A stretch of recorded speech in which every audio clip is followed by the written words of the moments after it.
Shout out to everybody that's in the building, man. If you can hear me loud and clear, drop those fire emojis in the building. We want to make sure we're loud and clear. Shout out to the family that is in here, man. Shout out to all the FBA brothers and sisters, all the Aboriginals. Drop those fire emojis in the chat. Let me know what city and what state you're from as we get ready to proceed with the intro. It's another banger, man. We got some conversations to get into. You know what I mean? Let me know what city, what state you in, represent. Y'all know the vibes. Let's go.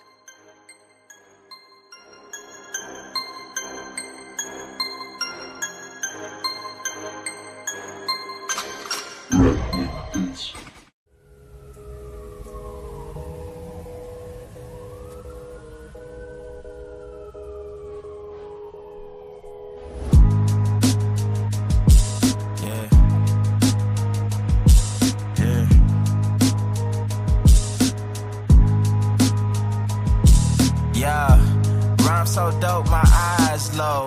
When you move like God, the time slow. I came back for the blacks and John Doe's. Crack open them land patents, let go of them townhomes. What's a native to a native? He $5 dough if he not melanated. Pale faces got you waiting on a savior. Sending prayers up, he texting back on vacation. Yeah, God's children. Give all your praise to Jesus, but how God feeling? He say put no one before him in divine image. It's you with God of Christians. I got a vision, but niggas ain't gotta listen, so they don't. We came from the soil, wasn't fucking with no boats. Bible took our spirit, English potted on our homes. Tribal families turned on us, don't act like y'all don't know. But fuck them and they grudges. We was something turned to nothing. And now we nothing's turned to somethings. Reincarnation of ancients, fresh up out the oven. This the message to the black man. This the message to the black man. This the message to the black man. This the message to the black man. Shooters on my roof, lawyers in the coop. We can never die, bitch, we bulletproof. This the message to the black man. This the message to the black man. Say you wasn't slaves, you was prisoners of war. You stop wasting your time, these other bitches ain't important. You ain't meditating, you ain't mating with the sauce. Like what the fuck's a noodle if you ain't painted with the sauce? I find it hard to trust the pastor who rather side with the master, who preaching we should submit while getting murdered and captured. About how we should wait on God is never our vernacular. They get paid and praised by the dollar long as they keeping us stagnant. And niggas think they woke, huh? Like you could change a whole world through a vote, huh? Like slave masters willing to let they slave go, huh? That slave master was probably your kinfolk, huh? History in reverse, a black king strategy. When blacks were your majesty, they always hide your pyramids but point to where the castles be. Aristocracies with your last name patented accurately. Yeah. And I ain't even tell half the shit. Like, I ain't even tell a quarter of the shit. I'm just getting started. Y'all niggas rap about busting guns and all this weird shit. I'm trying to get my people back, nigga. We showing within a year, we're getting houses, buying cars, feeding numerous family members, starting businesses. Should I continue? Damn. I've been working very hard lately, and I just got tired of making videos. I decided I was going to take the day off and enjoy OnlyFans. I was going to enjoy a whole day of self-clapalization until I got this notification. I opened the message and I was like, what is this? Then I saw exactly what it was. A Nigerian immigrant who fled to the US said foundational Black Americans should be grateful that Nigerians come here and liberate our mindsets to start businesses. And he said Nigerians are the evolution of Black Americans. Notice that hairline, by the way. Yeah, I always kind of wondered what's going on with that Ovaltine hairline that some of you brothers on the continent be having when y'all get to the States. Y'all don't know about tapers and edge ups? Damn.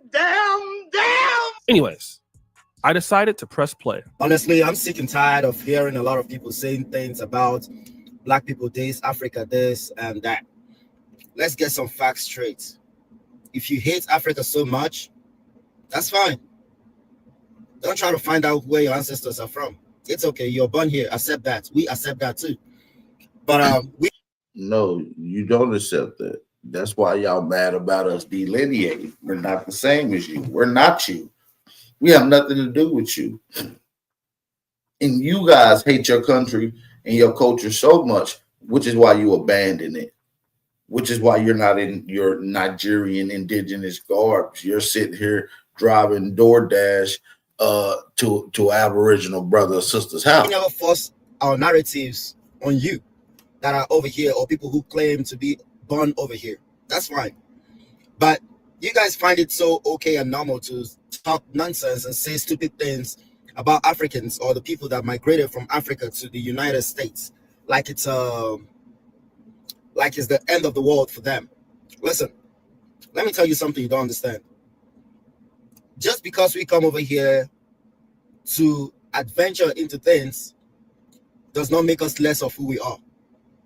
You should be actually grateful for the fact that Africans come over to the United States or to the other countries to help liberate you guys from the things you don't even know.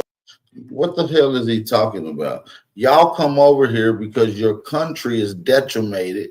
You're in one of the most violent places, and you being a Nigerian in particularly, right? You being a Nigerian in particularly lets the people know that you come from one of the most scamming countries. Literally a disfranchised country is why you come over here. You're not coming over here to be with any solidarity with any indigenous people. You're here to take the opportunities that are meant and driven, American, organized, and naturally created for American people. You can't name one thing that I say, I'm gonna go back to this every time.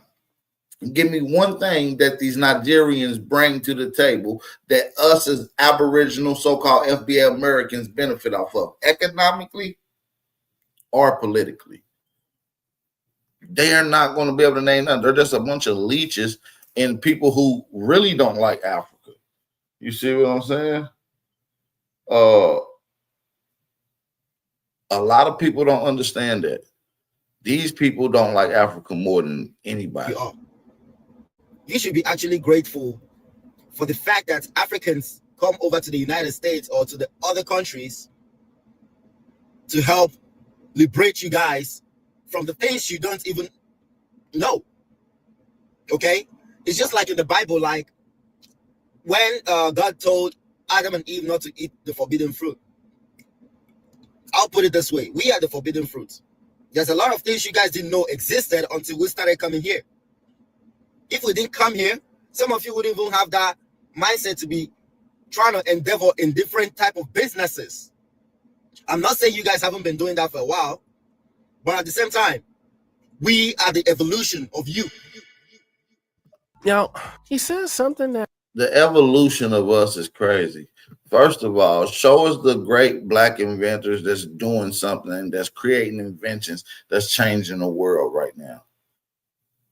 Where's your great historical philosophers that come from Africa? Where's your great clergyman in historical aspect? Like, you guys are just a bunch of leeches who's coming over here literally eating and walking and striding off the stuff that our people built here in America, the Aboriginal FBA people. You guys haven't pulled yourself up by a bootstrap. You didn't fight for international laws for you guys to be able to migrate over here. This wasn't by your own doing. You're not subsided and looked at and respected as an intelligent, strong, ingenuity person because you're an African. You get looked at with the respect you get looked at is because of us. The reason any melanated people around the world gets respect when they're looked at is because of us.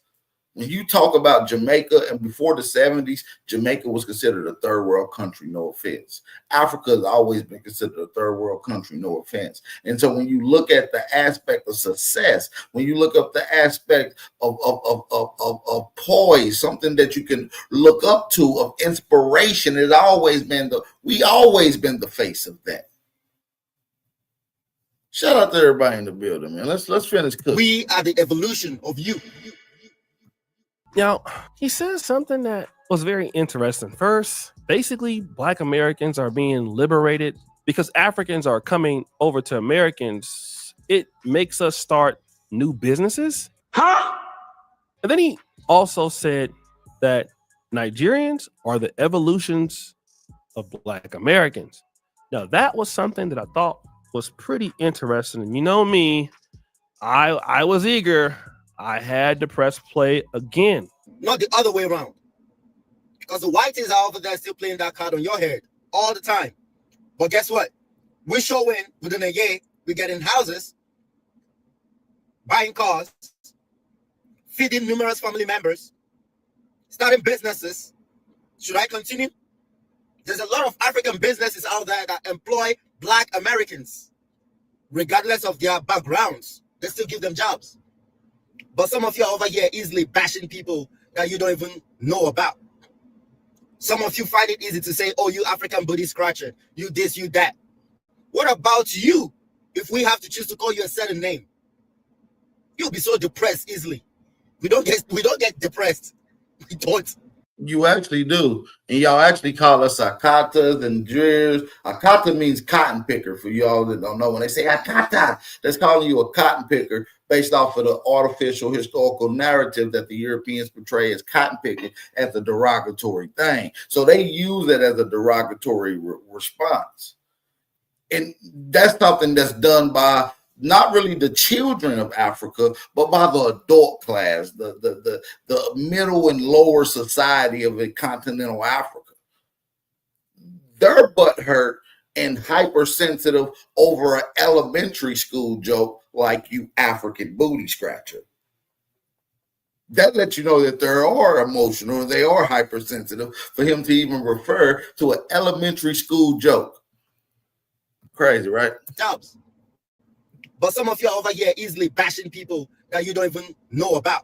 I want to respond to this. Name the large company that is hiring large numbers of Aboriginal / FBA, and that's an African company.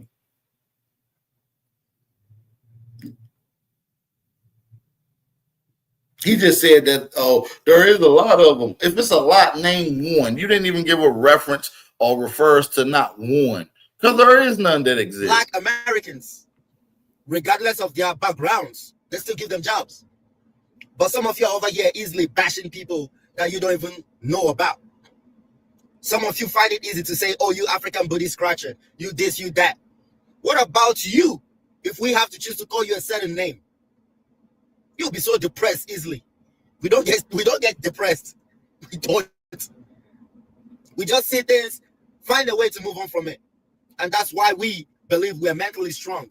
We don't play on all this emotional stuff like every other. So then he says in the second part of this, we are the evolution of you. In other words, we are who you are supposed to be, because we come over here and we get jobs and we get houses and we don't really care if you call us names. That's what he said. And then you had somebody that came to this TikTok and asked him, why did he flee his country? And the young man says this. Someone asked me why I left my country to the United States. Personally, I'm here to enjoy life. Okay, that's number one. Number two, it's not your business. Didn't I just ask you to shut the fuck up? Now, the comments for this were pretty interesting. Some people agree with him. What's wrong with that? Why can't people learn from each other? A person also says, I know some Nigerians handling their business. I can't hate on them. Then you have this other person says, he might be speaking truth. I mean, you do sell Ogun juice. Last I checked, Ogun is a Yoruba West African deity, and Nigeria and the Yoruba are located in West Africa. Just saying. Yeah, Tariq Nasheed indeed does sell Ogun juice, or at least at a point he did sell it. Another person says he fled his home country, lives off the progress made by Black Americans, then has the nerve to say Nigerians are the evolution of us. No, you want our place in this country, but you can't have it. I urge you to take your so-called evolution back home. Make Nigeria great again. Another person says, this Nigerian, you know what, is a clown. They're done behind ain't liberated-ish. Tribal beefs are popping off right now in this homeland. FBA's fought and won to get all the rights he gets to come over here and benefit from. Nothing they doing ain't some ish we ain't already done, but without the scamming. Got him! Now, this is very interesting because if you guys didn't know, right? They're known. See, that's the thing. They political class in Africa, in Nigeria in particular, their political class bigs up and hypes up scammers. Like they are the big dogs around their particular area. You feel what I'm saying? Hey, I do need everybody to do me one quick favor while we in the building. Share the live stream. Give us one quick share. You can share it on whatever social media outlet of your choice, family. I just need everybody in here to give us one quick share. Make sure you hashtag Aboriginal Power and hashtag Tether Awareness. All right. I do want to give a shout out to my brother Juice. All right, from Crenshaw community area out in California. What's happening, cuz? Shout out to OG Juice. And I want to give a special shout out to the big brother, Jeremy Royster, for supporting the channel as well. We got those two brothers that supported the channel today. We do appreciate it. Two people that has supported the channel. Let's get a few more people to support today's live stream. And let's get back into some of this content. But before we get back into this content, though, I'm looking at the likes right now. They're a little shiesty. Go ahead and hit that like, man, so we can get right back into it. Let's go.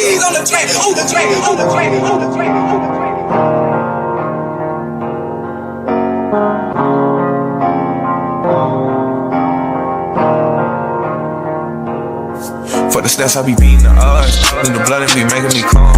Ride the turret just like I'm Saddam. I'ma blow it just like I'm a bomb. I'ma leave it. But without the scamming. Got him! Now, this is very interesting because if you guys didn't know, the president of Nigeria, or former president of Nigeria, Muhammadu Buhari, just died like yesterday or 2 days ago on July 13, 2025. Now, it's typical when an African president dies or any president dies, good or bad, people will, talk typically respectfully about him. But not if you're Muhammadu Buhari. Why is that? even in his death, he hasn't even been dead 48 hours. And economists are already saying this. First slump of recession, I think that was around 2016. Yeah, 2016-ish. Was because he came in 2015 for 6 months. He didn't even have minister. He had no directions. That's true. That was what caused the recession. It was a do-it-yourself recession. So there was no way to be able to plan and buffer economically. He didn't have ministers. He didn't have anything. Nigeria. Now listen to them. They're so divisive and tribalistic within their own continent and their own countries. It's pathetic. And they come over here with the European adoption of racism that they're not naturally experience. It's adopted understanding, and then they come over here with their natural divisive tribalism amongst our people, and this creates ground for some of the criminal activity that we see amongst our country, amongst some of these black immigrant classes and these tether groups, and all of it gets dumped on our people, and we're left to clean up the mess. We're not doing it anymore, and we're calling out the hypocrisy within these immigrants that come over here and say that we're divisive. You come from a divisive culture. Because he came in 2015 for 6 months. He didn't even have minister. He had no directions. That's true. That was what caused the recession. It was a do-it-yourself recession. So there was no way to be able to plan and buffer economically. He didn't have ministers. He didn't have anything. Nigeria is in such bad shape that even the president, who is dead, they are blaming for all of the problems the country has today. You can find any of these videos on YouTube. And so when a guy is saying that he's... Well, one of the main problems that we see in Africa, and this is a historical channel, so we like to bring out the facts. So when we type in Nigeria, we're going to go into some of the laws and the things that make the country Nigeria harmful.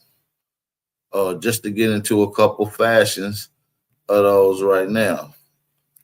We're going to get into a couple of those right now. So one of those is the open defecation problem that takes place in Africa. Let me pull this up on the screen for those that's in the building. Let me pull this up. Let's go. So as according to 2025, and we're going to read a little more of this so we can get into it. It said open defecation is still rampant in Nigeria, right? Where over 47 million people defecate openly in and on bushes, gutters, sidewalks, motor parks, recreational parks, rivers, and streets. In 2019, the president Muhammad Buhari signed an executive order. That's someone who just recently passed away. Executive order to end public defecation in Nigeria by 2025. Obviously, he passed, and guess what they're doing? They're going against that act, family. This is how nasty they are. The president who recently just passed away is trying to pass the act to stop public defecation, and the indigenous Africans of Nigeria are wanting to keep public defecation a legal thing. So they want to poop in the streets and in the motor parks and sidewalks and gutters and rivers and, it said United Nations Global Campaign and the Substantial Development Goals. The federal government launched a nationwide Clean Nigeria movement. All right, use the toilet campaign and development of natural roadmaps to achieve an open defecation-free Nigeria by 2025. So y'all don't even have public etiquette when it comes to sanitation. Y'all don't even have the proper etiquette when it comes to sanitation. And that's a huge thing in Nigeria right now. Like that's a really huge thing. There's another huge thing that is taking place in Nigeria now, not just the open defecation, but they're also known as one of the worst places to live, not just by, like I said, based off of public defecation, but by scamming scamming is a big thing known in Nigeria. Let's pull up and we can read a little bit of this article and we get back to some of the content. Nigerian scams, also referred to as 419 scams, are a form of advanced free fraud that typically involves impersonation of a promise of a large sums of money in exchange for a small upfront payment. Now listen, they have their own sector of scams. It's called a 419 article, penal code. Now listen, a 419 is directly Nigerian scammers. Now, Nigerian scams are notorious. Now listen, are notorious for their deceptive tactics, often involving emails from individuals claiming to be Nigerian princes, governments, officials, and other figures in distress. The scammers typically claim to have a large lump sum of money that they need assessing, promising the victims a substantial reward for their assistance. And the type of scam is named after the article 419. These people are known scammers. The whole country, even their main international banks, is known for scamming, family. I need y'all to understand that. They're known for scamming. Drop a fire emoji. Let's get back to more of this content. So we got more content to get into. You can find any of these videos on YouTube. And so when a guy is saying that he's over in America, well, because he can, no, you're probably in America because of a financial opportunity. That's why you're there. And to think about the financial opportunity you have, this is the one that you actually have. He posted it himself February 3rd, 2023. Get your security certification and license with us at Academy Tactical Security Protection Academy. Basically, this dude runs a security training academy program. So, bro, you're talking all this stuff and you're basically trying to help people become security guards? Like you came to America to do that? He's right, you know. But let me just say this, right, about this particular guy. I live in Uganda, as you guys know. I've done very well since I lived here. Assuming if I came over here and said, hey, listen, I'm able to start a business in Uganda and do very well in 2 years, while the average Ugandan person is not able to do that because, hey, whatever you're suffering from your government, it doesn't affect me. That's you that's dealing with that. Or if I was to go to Nigeria and have that same success, and you do have African Americans who go to Africa and have that success, but notice that we don't ever say anything like this typically, right? Now, don't get me wrong, like we do make mistakes, but this is not the verbiage that we talk about. And not to say that Nigerians as a whole say this, this commentary is typically echoed from people from other countries. And the reality is you're in America trying to get an opportunity. We get it. But I don't know if that's the right attitude that you would want to have. Right. I don't think it's the correct attitude to have while in someone else's home, eating off of someone else's plate and the food that someone else is providing. And this is the attitude that you get. No thanks, no nothing. That's just like me. It's totally insane to me. And the reality is you're in America trying to get an opportunity. We get it. But I don't know if that's the right attitude that you would want to have. That's just like me saying the same thing about Ugandans, and I live here. And I'm benefiting in many ways from living here. Like, why would I say it even if I think that it's true? Why would I say it? Right? It doesn't even make any sense.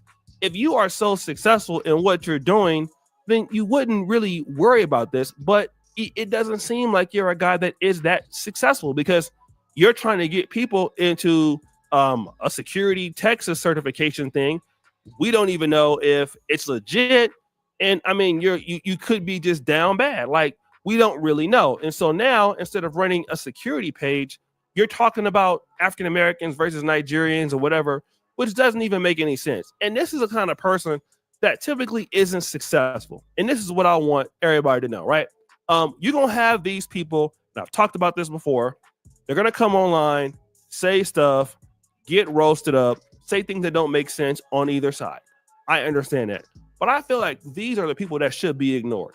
I don't think they represent Nigerians. They don't represent Haitians or whatever else, right? It's just one individual person that's saying something that's silly that don't make any sense.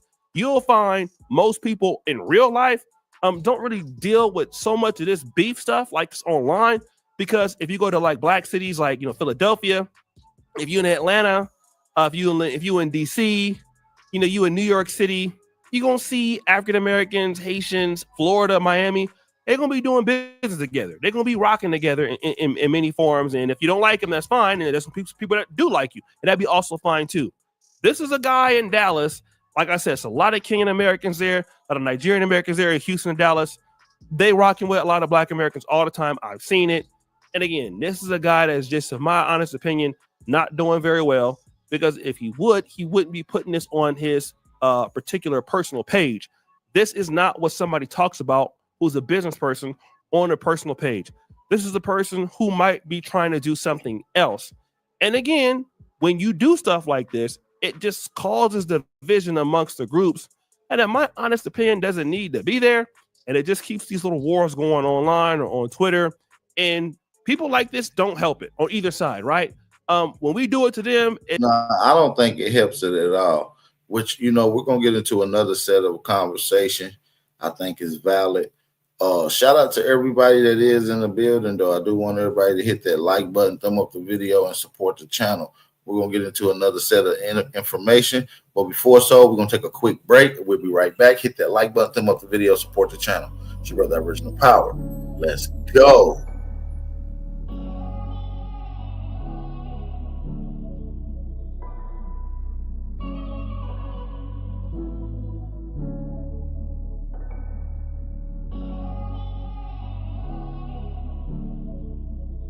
I can see your true colors.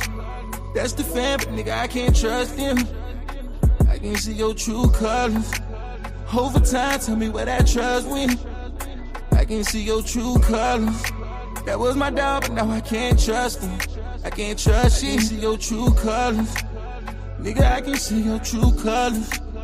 Nigga, just tell me where that trust went.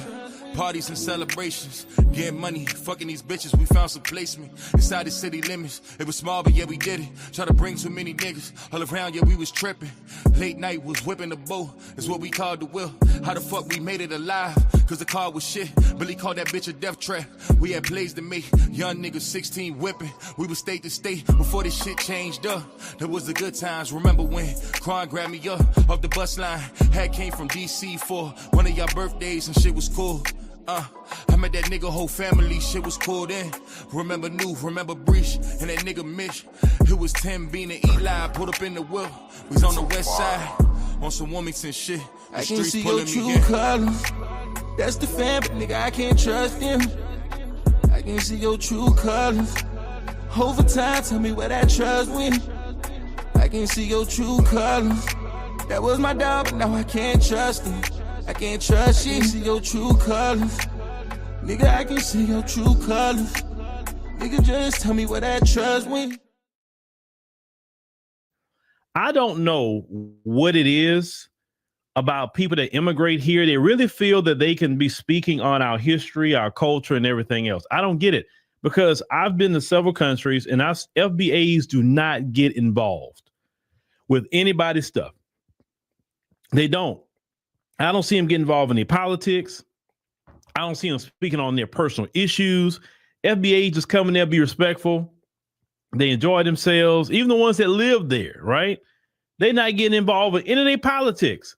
But when it comes to the immigrants in this country, they feel like they got a right to get involved with our politics. They don't even know what they're talking about a lot of times. Case in point, I want you to hear what this brother, and I'll use that very loosely, how he talking. I want you to hear what he has to say. Okay. So, ever since Trump passed what he passed, right? The whole 6-3 judges and all that.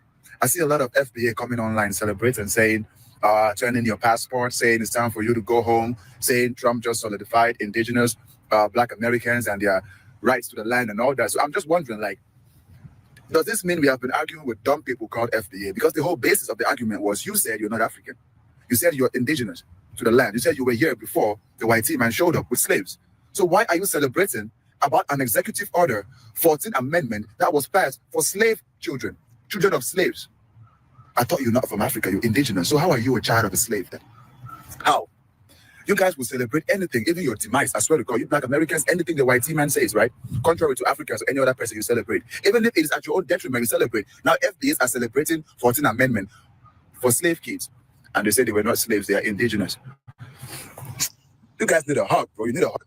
You know, the lack of understanding with some people that immigrate here, or just some people in general, is horrible. Okay, sir. Let's go ahead and try to educate you, even though you're getting involved in things that's not your business. Even though when FBAs go to your homeland, we would never get involved in your business. We have first of all, we have no right to be in your personal business or anything because we're not of your history. We're not of your lineage. If we're there, we're just enjoying ourselves, right? We're going on vacation. We're enjoying the food. You know, we hanging out with the people. We're just having a good time. We're not even trying to put ourselves in the mix. So we got some businesses over there. Okay, we're running our business. That's that. But if you understood American history, you know that, yes, the transatlantic slave trade happened. Correct.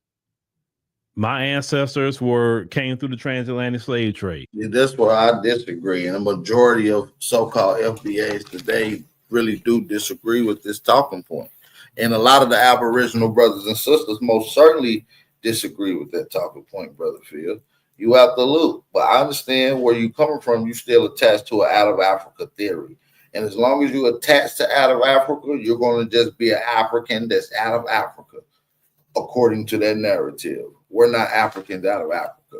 We're not lost Africans. We're not an ethnogenesis cleansing African. We're none of that. We got nothing to do with that.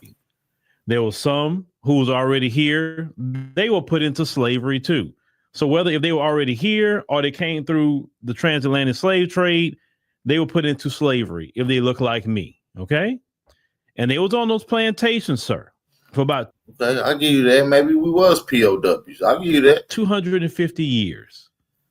And after the emancipation of Black people in this land, there was a group of people, almost about 4 million in total. That was basically here roaming the land.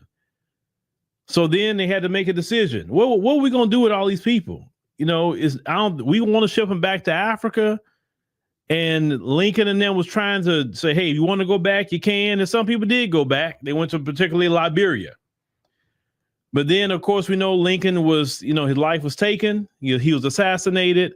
They immediately shut that off real quick. And eventually down the line, they did the 14th Amendment because it was much easier to keep Black people here than ship 4 million people back to the African continent. Okay. So the children of slaves, those who came off those plantations were the children of slaves. They were slaves themselves. They have a 14th Amendment, okay, of the U.S. Constitution. The 13th Amendment, which, ended slavery, at least private-owned slavery, transferred to state slavery. The 14th Amendment was made us citizens of the United States of America. The 15th Amendment, they gave us like voting rights and things like that, right? 13, 14, and 15 are for Black Americans. Now, that's just to give you just a little history. But even if you don't understand the history, why are you worrying about what anybody online is saying to you, sir? What I would be worrying about, beyond with you, is your status okay? Because look, you can always shut people off online. Listen, you get off these phones and get off the app, you won't hear nothing the FBA is telling you. I promise you that. I have pages where people are talking all the time. Some pages I'm looking at religiously, some I don't look at all. I just make the content and go on by my business. Maybe I'll go back and check it here and there, right? But arguing with FBAs online, making videos of FBAs online is not going to fix your status. The fact is, FBAs are American citizens. They're not immigrants. I know some of you thought that, but we're not immigrants. We can't be rounded up by ICE in droves. No, we can't. And see, people like yourself, sir, that's what we're talking about. See, because they have some people may say, well, Phil, they legitimately say this. Well, Phil, he talking about, FBA and immigrants and this and that and the third. The ones I'm talking about, brother or sister who are immigrant here and love what I do, I'm not talking about you. You the one I want to stay here, right? If you're on code, brother from Africa, the Caribbean, you're on code, brother or sister from Let me get something straight right quick. Did y'all know that the African Union added so-called Black Americans to the African Union? Did you guys know that? How many of you guys knew that? How many of you guys knew that? Let's get to it. Let's play the clip. They added Black Americans to the African Union and didn't even tell us. Hey, we gotta pay attention, fam. They running the dirty game out here. They running the dirty game out here. All right, so let's get to some of this live action right now. Shout out to everybody. If y'all not following me on Twitter, make sure y'all go follow me on Twitter. All right, because I reposted this on Twitter. Go follow me at Power Aboriginal, at Power Aboriginal at Twitter. You know what I'm saying? On Twitter. At Power Aboriginal. Moderators, drop that link in the chat so they can have that Twitter link. All right, so let's get to it. Y'all, this shit is getting crazier and crazier. Oh my fucking God, y'all. How the fuck did Black Americans end up joining an organization and we don't even know that we joined it? If y'all knew we joined this shit, please get in my comments and tell me that you knew we joined this. So now the streets is going crazy, y'all, because apparently the African Union, right? The AU has added a 6th region, and the 6th region is us. And we don't know shit about this. Oh my gosh. Let me show y'all the receipts. This shit is crazy. Let me show y'all the receipts. Okay, y'all. So AU 6th region, USA Foundation. One voice, one people, one Africa. African Union 6th region, global. What the fuck is this? African Union 6th region, global promotes, and it tells you all the different things it promotes. Okay. No more lies. The road to justable reparation. How the fuck and what the fuck are these people doing? Exactly. We serve the global community of African diaspora. How the hell you serving people that don't know who the fuck you are? The African Union 6th region global is an organization dedicated. I gotta watch these people language over here, man. African diaspora worldwide. Twitter don't really sense you, but YouTube of the African Union. We serve as the 6th region, uniting people of African descent living outside the African continent and friends of Africa. The AU 6RG works towards fostering collaboration, economic development, and cultural exchange, while also advocating for their rights and representation within the broader African Union framework. I don't know who the fuck these people are, because the diaspora is up in government voting against shit that helps Black Americans. We strive to strengthen bonds among friends of Africa, people of African descent, and contribute to the advancement of the African continent and its diaspora. Y'all finna get us in some shit, because them friends of Africa is them countries that's over there colonizing them right now. Learn more about our mission, initiatives, and how you can get involved in building a stronger, more connected global African community. These people are collecting donations, y'all. This thing done started in fucking Canada. Only there. Community 6th region, USA. Mute her ass when she cussed. Then they tell us all the other people, I guess, that's involved in shit. And then it tells you about the little member states and regions that it is broke up into different. Us like the Europeans divided fucking Africa, y'all. What the fuck? In 2000? What?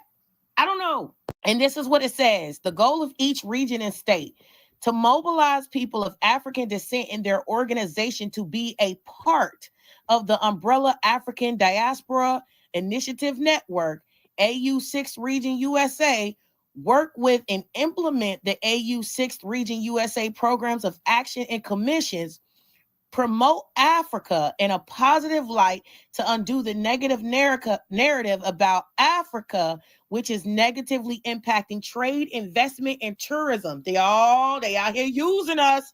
Mobilize African diaspora and to create an extensive and professional African database according to commission sectors, education, healthcare, agriculture, tourism, finance, and IT infrastructure and energy.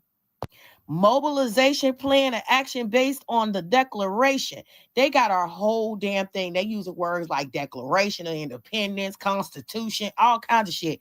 Mobilization in support of all business professionals, all business chamber of commerce, entrepreneurs, organizations, and non-governmental agent Is this an African scam? organizations, NGOs within the diaspora. They want access to all our shit. To achieve this goal, we intend to conduct various meetings in regions across the African diaspora in the United States based on the Diaspora Declaration's guidelines in the realms of African Diaspora 6th region. The AU 6RU USA is committed to promoting and sustaining linkages with the African diaspora in trade and investment, science and technology, information communication technology, ICT, travel and tourism, communication and transportation, energy and cultural industries. We will continue to design and develop platforms for educators, professionals, and scholars from Africa and the diaspora to enhance our developmental agenda. Okay. Now, this shit here is in Georgia. So Stone Mountain, Georgia, where y'all at? Because I need to know what y'all know about this shit here. The amendments to the Constitutive Act of the African Union Protocol, in which is Article 3, the African Union invites and encourages the full participation of the African diaspora as an essential part of the African continent in the building of the African we want, guides the AU 6th region USA. Who won't? This might be some type of little African scam that they got going around. Cause you know they good with scamming. We may not even be part of this shit. I don't even know. I got to look into this a little. African, who want this? The AU 6 region USA was officially registered in line with the African Union Amended Constitutive Act, Article 3, and guided by the African Union Call and Protocol as African Diaspora Initiative Foundation to assist in the mobilization and unification of the African diaspora in its networks in America and the reconnection to the motherland. What the hell? Here's the lady who's in charge of this shit, and I guess that registered America in this shit, and she ain't even Black American. Okay. H.E. Dr. Queen Blessings, I don't know how to pronounce her last name. Chief Executive Facilitator, Africa Diaspora Initiative Network in America. Okay, we don't know who this lady is. Who know this lady? Please come forward. And then here's the dude who set the whole shit up, and he's in Canada. Like, who are these people? To galvanize, mobilize, structure, and empower the people of African descent in America and reconnect them to the motherland. One voice, one people, one Africa. Ain't that what the fuck shit Essence Festival folk was talking about? Ain't this what they said too? Right. We answered. African Union, the call from African Union. Okay. Pause this and read all of this here. Okay, they're basically trying to unite the continent. I think this is bullshit and a scam. And the reason why I think it's a scam, it says the OAU ceased to exist in 2001, 2022, and then they rebirthed the shit in like 2012. Ain't no way y'all is uniting all of Africa to have 54 states of Africa. That's not going to happen. But they're leading people to believe that this shit was going to happen. It says 53 member states have joined. Morocco has not joined. Established to represent African countries' joint interests and eventually create a union of the African states, which will be a single country of Africa to replace the current 54 countries. On paper, the AU has laid out a roadmap for the creation of a real Pan-African unification. Anytime I see something like that, I know they scamming. In another video, I showed y'all this, the African Diaspora Council Act, and this was presented to Congress by a representative out in California. This was presented January 28, 2025. They got that shit popping off. And it all links back to this, answering the call. See how the other one said answering the call? This says answering the call. Diaspora Initiative looks to tap into $1.7 trillion of African American, which we know as Black American purse. It's all linking together, y'all. It's all linking together. These motherfuckers been plotting for a long time. Well, I tell you what y'all think? This is wild. How we joined some shit we ain't know we joined? Them Africans been over here, y'all, using us to get into all this shit and set up all this shit, and we don't even know nothing about it. So what y'all think about that, man? Let me know what y'all think about that. I think it's crazy. You know what I'm saying? And I also think it's a scam, by the way. I just wanted to make sure we put that out there. I do think it's a damn scam. Let's get back into this You're conversation. a Blasian person, right? If you're a black Arab or wherever you come from and you black like me and you on code with us, I want you to stay. I want you to duck Trump. I want you to duck ICE. I want you to be here. But the ones like this guy in this video, that's the ones I want ICE to come get. People like Myron Gaines, I want ICE to come get him. You get where I'm going? If you're on code brother or sister, you all right with me. But it's those like that who are all these politicians, right? Like the Ilhan Omars. People like that, yeah, they can go and get her out of here too. But if you're on code with us, I want you to stay. This guy is completely disrespectful. He has no right to be speaking on our lineage. He has no right to be speaking on the 14th Amendment. He don't know anything. He don't know enough. He ain't been here long enough to know anything. That's what we're talking about. And what it is that he's made videos talking crap, and other black Americans are checking him on that and see what it is. They're not used to black Americans drawing that boundary and say, you're not going to disrespect me. Because if you go to his homeland, I know what I'm telling you. I've been to African countries. They would not allow me, you, or anybody to go to their country and start talking crazy about their laws, their history, their lineage, their politics. The first thing they will tell you is say, hey, hold on. Okay, we cool you here, but you're a foreigner. You don't know. Nah, I didn't catch what you said, Jazz. What you say? Even a citizen. So why are you getting involved? You're offending people. You understand? They will tell you that quick, or in the continent of Africa. And I don't take an issue with them saying that, because that would be the honest truth. When I went to Ethiopia, I didn't go speaking on their issues. When I did the interview with Sister Miriam or Mama Africa, I didn't talk down about their government. I say, hey, I see what Prime Minister, Abiy Ahmed, he's done to the city. It looked good.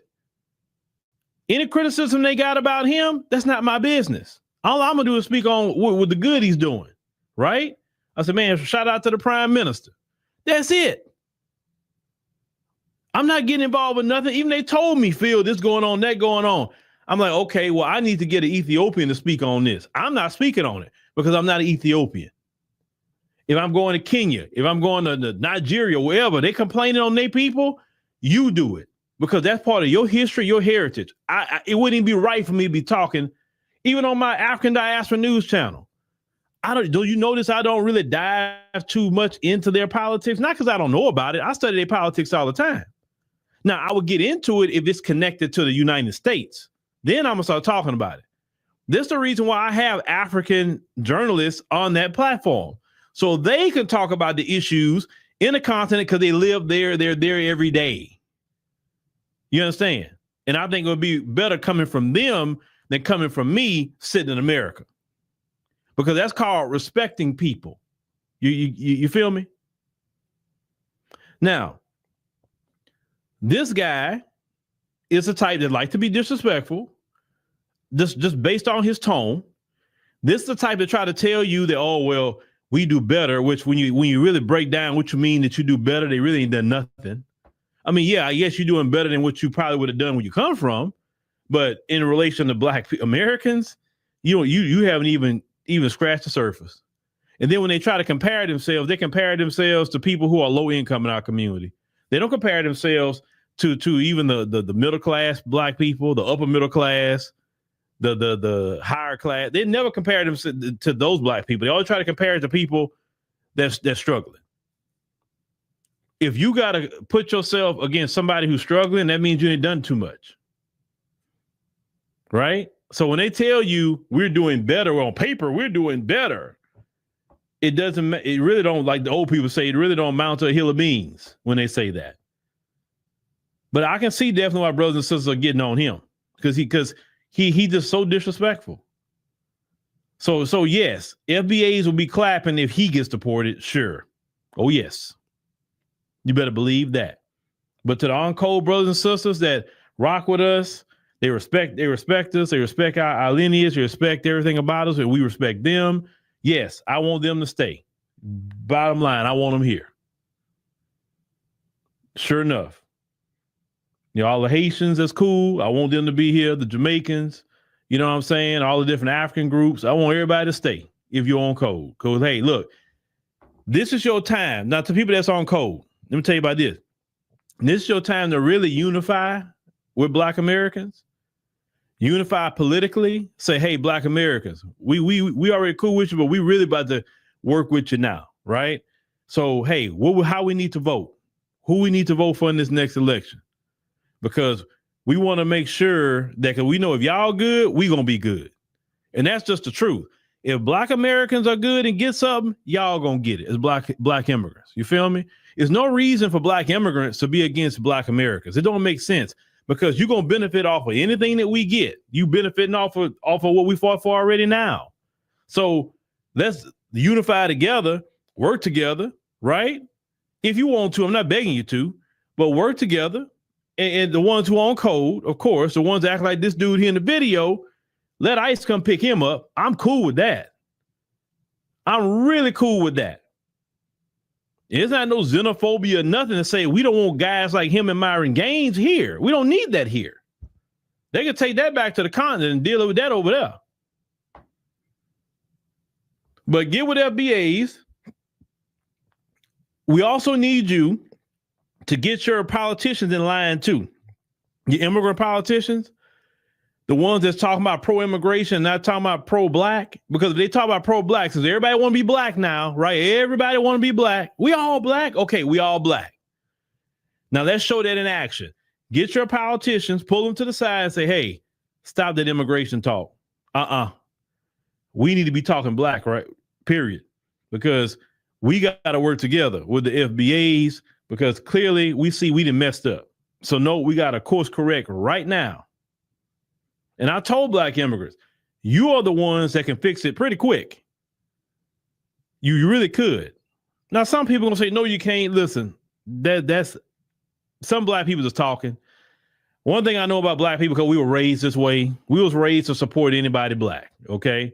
So if you come right, you come correct, you on code anyway. You already known to be on code. Right, you from Jamaica, but you on code. Everybody know this about you, right? They gonna say, yeah, that's my Jamaican brother, right? That's my Jamaican sister right there. That's how we feel about you. So get your politicians on code, get your communities on code, and then we can really do something as a community. Because this is y'all time. Look, them other groups outside of Black immigrants, they got a tougher time to deal with Black folk. But Black immigrants can actually fix it like this. They really can. No matter what some Black people tell you. I'm trust because I know my people.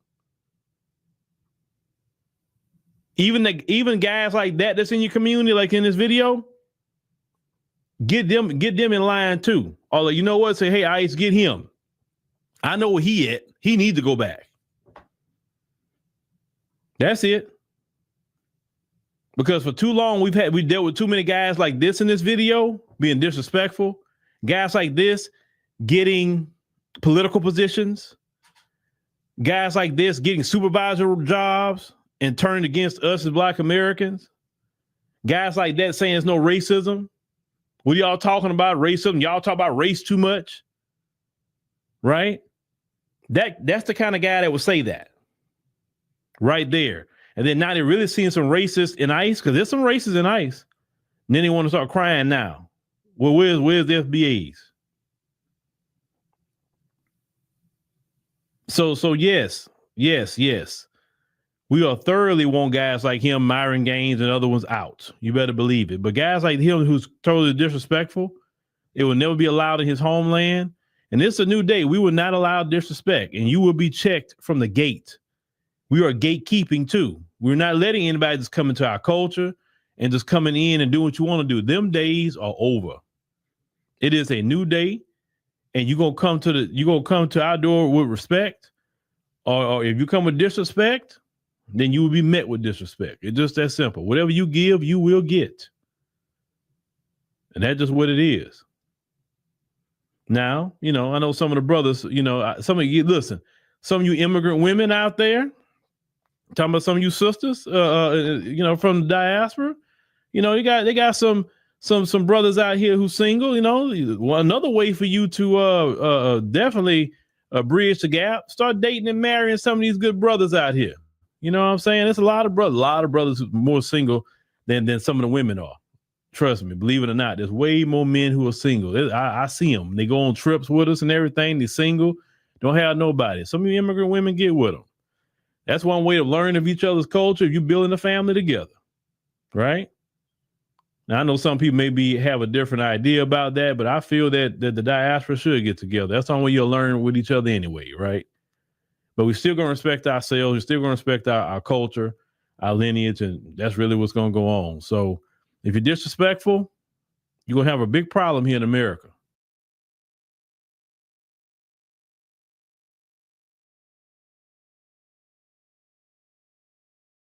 Keys on the track, on the track, on the track, on the track, on the track.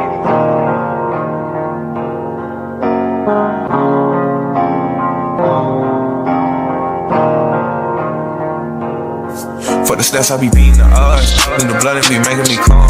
Ride the turbines just like I'm Saddam. I'ma blow up just like I'm a bomb. I'ma leave it. You know how like Cubans think they're exceptional, like white people won't look at them like they look at all the other Latinos, and they think they have like this privilege that the rest of them don't have.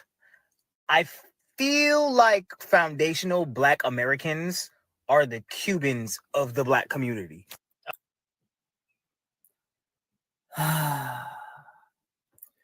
Let me address this real quick. Number one, just notice again, I like to bring this up.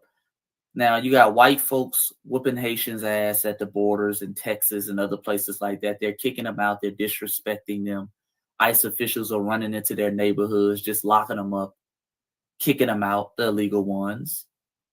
But they have the smoke for us. That's what the smoke is always for, family. I want y'all to notice that, family.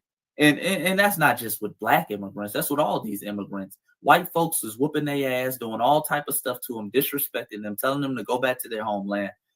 But they have the smoke for us. So where the Fba'S at? You're the Cubans of the Black community. And let's speak on that. Because what he's really trying to say is Cubans have historically known to more so identify or classify themselves more with their whiteness. They kind of go along with systematic white supremacy. So what he's trying to say is that foundational Black Americans, we align ourselves with white supremacy. Anything couldn't be further from the truth, family. Let's be clear. There has been no other group in the diaspora who has done as much for the diaspora as foundational Black Americans have. Okay? We are the only group who has literally changed our identity and made our identity an open book for all people to classify and to be a part of. We're the ones who sitting up here just saying, hey, we Black. So you can come on and you can latch yourself onto it too because you're Black. We're the ones who for the longest said we were just people of color. We're the ones who are always talking about Black and brown, even though brown don't do a damn thing for us. We're the ones who are always putting everybody on our back. You dig? We are the ones in the 1960s, while we were stumping for our own civil rights, we're out there fighting for rights for brothers and sisters to come from African nations and Caribbean nations to immigrate here. Because a lot of people don't understand 1924 Calvin Coolidge, he put immigration quotas on a lot of these Black nations. He made it so you couldn't even come over here. It was foundational Black Americans stumping in the 60s and saying, hey, while we're fighting for our civil rights, make sure you look some of my brothers and sisters over here too, so they can enjoy the fruits of our labor. And hell, while you at it, let the Asians too, because the Asians had a zero quota on them as well. You dig? And by the way, when you get over here, you can come and indulge in our community. You dig? You can come and set up your little Haiti and your little Havana. You can do all these things in the Black neighborhood, and we'll go support you, even though there's anti-FBA sentiment running rampant in your culture. You dig? We've always been the ones looking out for the diaspora, even when the diaspora don't look out for us. When y'all were having these little tribal wars and infighting. So stop the cap, man. Stop the BS. Okay, stop the BS. But let's continue. I was reading this post about how Haitians are now being deported and how they're going to be targeted. And I'm looking at the comments and I see foundational Black Americans, people who are claiming they're foundational Black Americans, that they're good. There's nothing, they have nothing to worry about. Yeah. And I just think, like, you are such a dumb motherfucker because oh Lord, you look just like me. I'm not Haitian, by the way, but you just look like me. You look like the Haitian that's gonna get deported. But we're not you. We're not you. See, part of FBA culture is understanding that all skin folk ain't kinfolk. You're skin folk, but you ain't kinfolk, player. And we are different. And some of y'all keep forgetting that. Or I take that back. Y'all didn't forget that. Y'all know that. But you only want to use the we all black card when it's convenient, family. They only use that when it's convenient. I want foundational Black Americans to be clear, and I want you to say it with your whole chest. You be proud of your delineation, because we are the last group in the diaspora to delineate. Don't let these other folks shame you, because he's basically trying to say that, you know, oh, you're the Cubans of the Black community. You're so dumb, you're so stupid because we're delineating, when these folks have delineated decades ago. See, Haitians have a very unique customs, traditions. They've achieved certain things. They have a very unique tie to the land of Haiti. They respect their ethnogenesis. That's why they say they're Haitians. They don't say, I'm an African living in Haiti. I'm an Afro-Haitian. They don't say that. They say, no, I'm Haitian. They respect their ethnogenesis. Jamaicans respect their ethnogenesis. Nigerians respect their ethnogenesis, even though their country didn't even damn exist 100 years ago.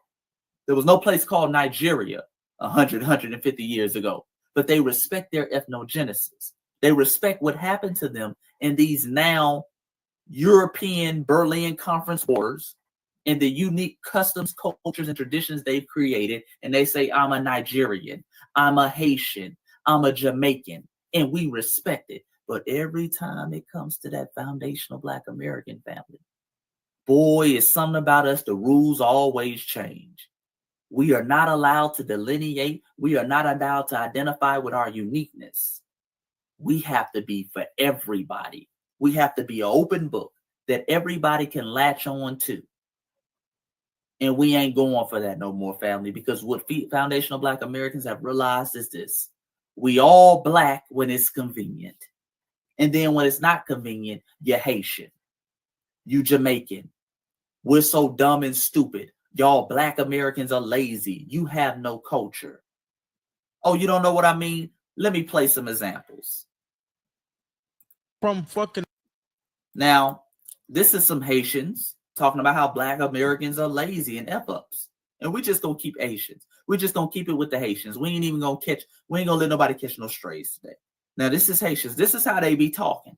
My parents came here from fucking, you feel me, from Haiti. And prepare yourself for the language, family. I apologize, but I just wanted to play it for you raw and uncut. Haiti with nothing and really created something, bro. Came, bought a house, started a family. You feel me? My dad owned multiple fucking properties of real estate. You feel me? My mom worked her fucking ass off every fucking morning on the dot up every morning. No excuses, fam. She get the fuck up and get the shit and do what she have to do. But every time I hear these fucking Americans, all they do is fucking make excuses, fam. They always find excuses.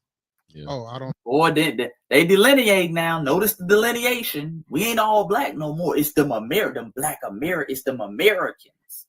Boy, they know they can make a distinction when it's time to put something negative on us, but we'll let them continue. Bro, my parents came here at 30 years old. That's why I don't. When you think about it, put yourself in their shoes. Yeah. Oh, imagine going to another country at 30 years old and restarting your whole life. Yeah. All over. That shit is fucking crazy. Yeah. And you can't speak a lick of English. Can't even speak their language. That's bro. why I ain't gonna lie. Like, I hate when people be like, "Oh, you're lucky," and stuff like that. Oh, I hate when I hate when people gripe and be like, "Oh," like, especially like, I feel like Americans, because I mean we in America, so Americans who have lines and lines and lines and lines of family here and they complaining, I'd be like, bro, I don't want to hear nothing you got to say. Right, bro. I ain't never met my. Y'all sat there and kept fucking up. Each generation, y'all just keep fucking up. Yeah. And don't figure out, okay, maybe I'm fucking up. Look, what's the right way to do this shit? Exactly. And then want to point the finger at the white man, be like, oh, the white man did it. No, fuck that. You Figure out did what it. the white man doing and then try to capitalize off the shit.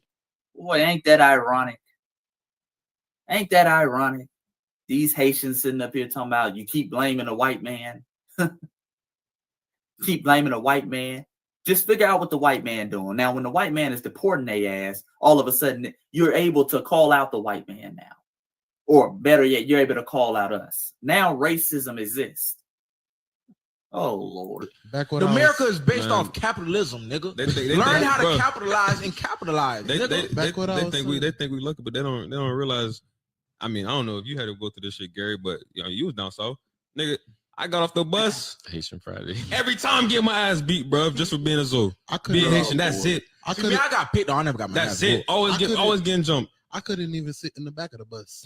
Because the back of the bus, that's where the motherfuckers were. Y'all said if we really talking about racism, these black people was racist too. Y'all used to beat the fuck out of us. I had to run as soon as I got off the bus. Take off to try to get to the crib, bro. Some Rosa Parks. Nigga, what? We lucky. And you saw that little shot at our FBA ancestor, Rosa Parks. They're sitting up there giggling, ha-ha, and kikiing. This is the energy they've been coming with, family. These are the people we're supposed to unify with. Okay. No, y'all only say that now because we done made a way. We done took over this shit. That's Not a Zoes taking over and shit. Now y'all want to fuck with us. But back then. Oh, no. And they love talking about how they're taking over it. That's a black immigrant thing. Every time they get somewhere, they start talking about how they're taking over and they're running something. You ain't running nothing. You're cosplaying as black Americans to be cool. You dig? That's all you're doing. You're cosplaying. And then you turn around after cosplaying and show nothing but hatred and disrespect towards the people that you're cosplaying. Nasty work. You think I forgot? Oh, they rats. Remember that shit. And our stance is not coming from a fucking like what's that word called? Like narcissist. Huh? Narcissist. No, not narcissist. I'm saying like in a more like a victim mindset, like a bias. Yeah, not biased, because people be like, you're talking shit about the black people just because we used to whoop your ass. No. That's not the reason why. We're really speaking from a logical experience, fact-based experience, shit. real shit. So all in all, what is this topic talking about? Lazy Americans? Yes. Americans are lazy. Foreigners are more hustlers.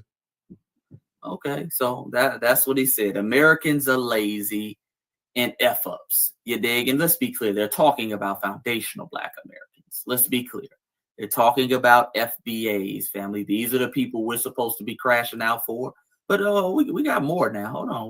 We got more. Now, this is y'all boy Kai Cenat. He's Haitian too. This is the #1 streamer in the world. The #1 streamer in the world, Kai Cenat. He's Haitian.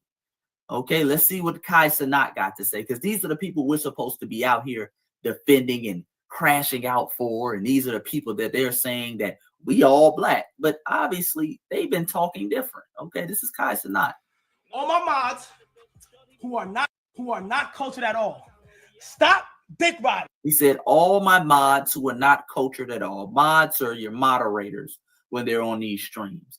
So he's saying all of his mods that are not cultured. Now he continues. I don't want to hear, like, when I'm asking general questions, I'm not asking y'all niggas. Stop dick riding. That niggas is black. You're black, bro. You're just fully American. You're African American, bro. That's it. Boy, they can delineate fast, don't they? They know it's a difference between us, don't they? We're just the black ones. Okay. I was at CU in 30.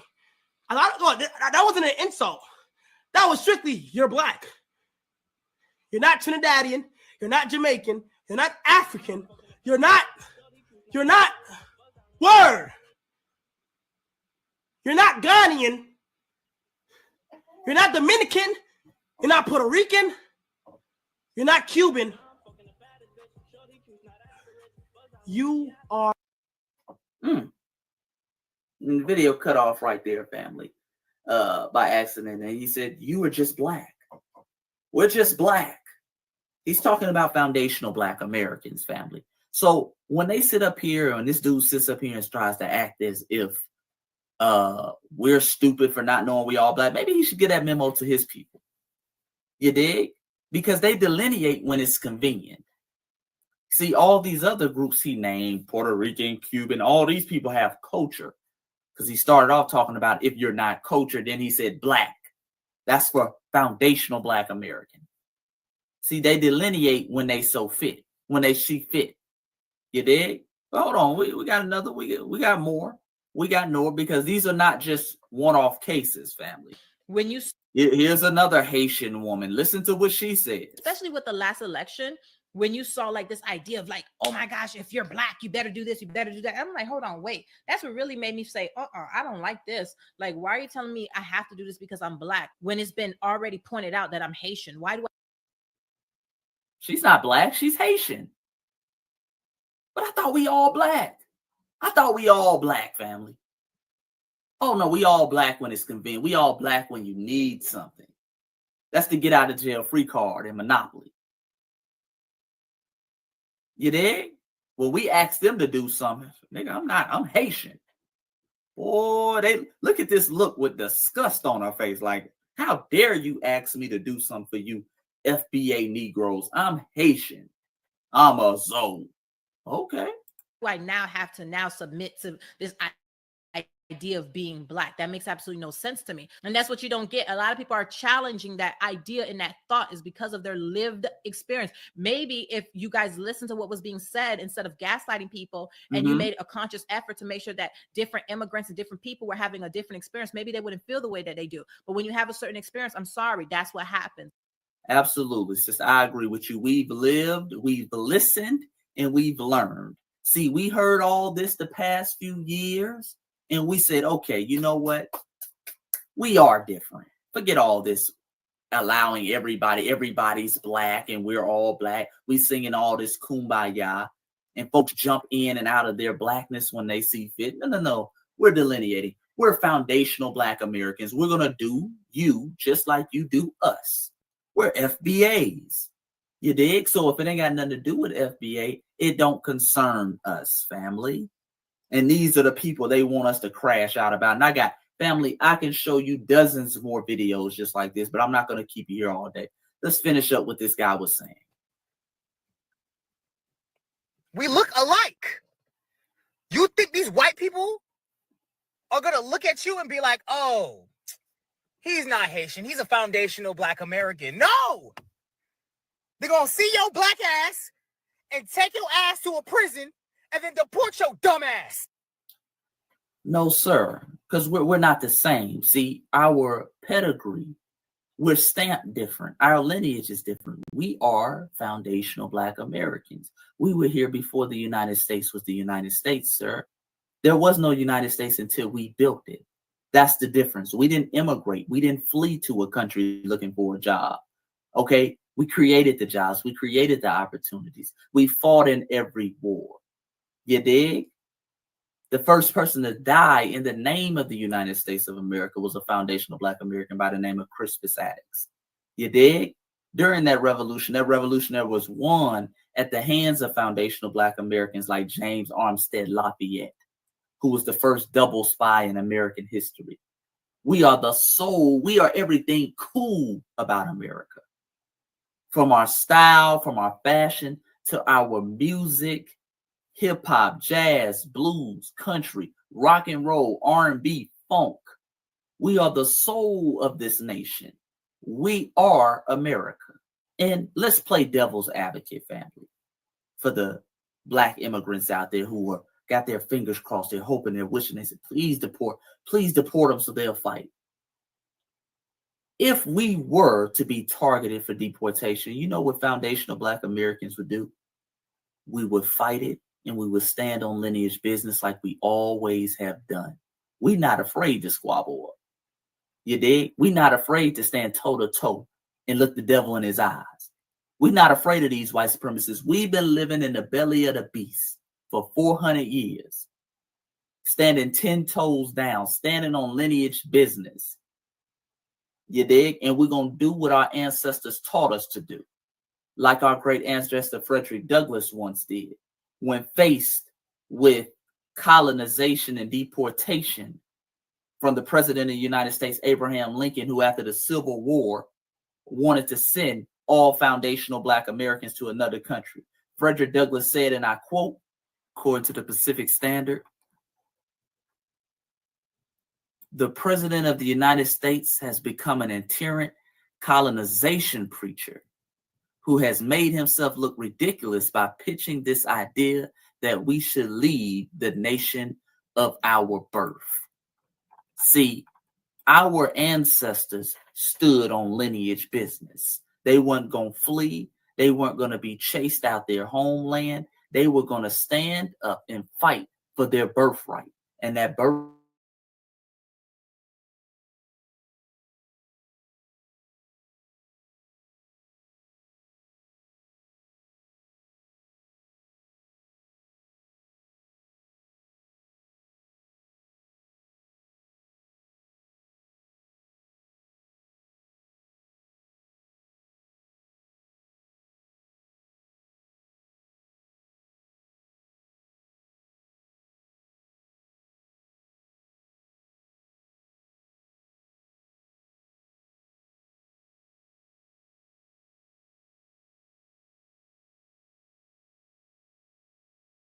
keys on the train, on the train, on the train, on the train, on the train.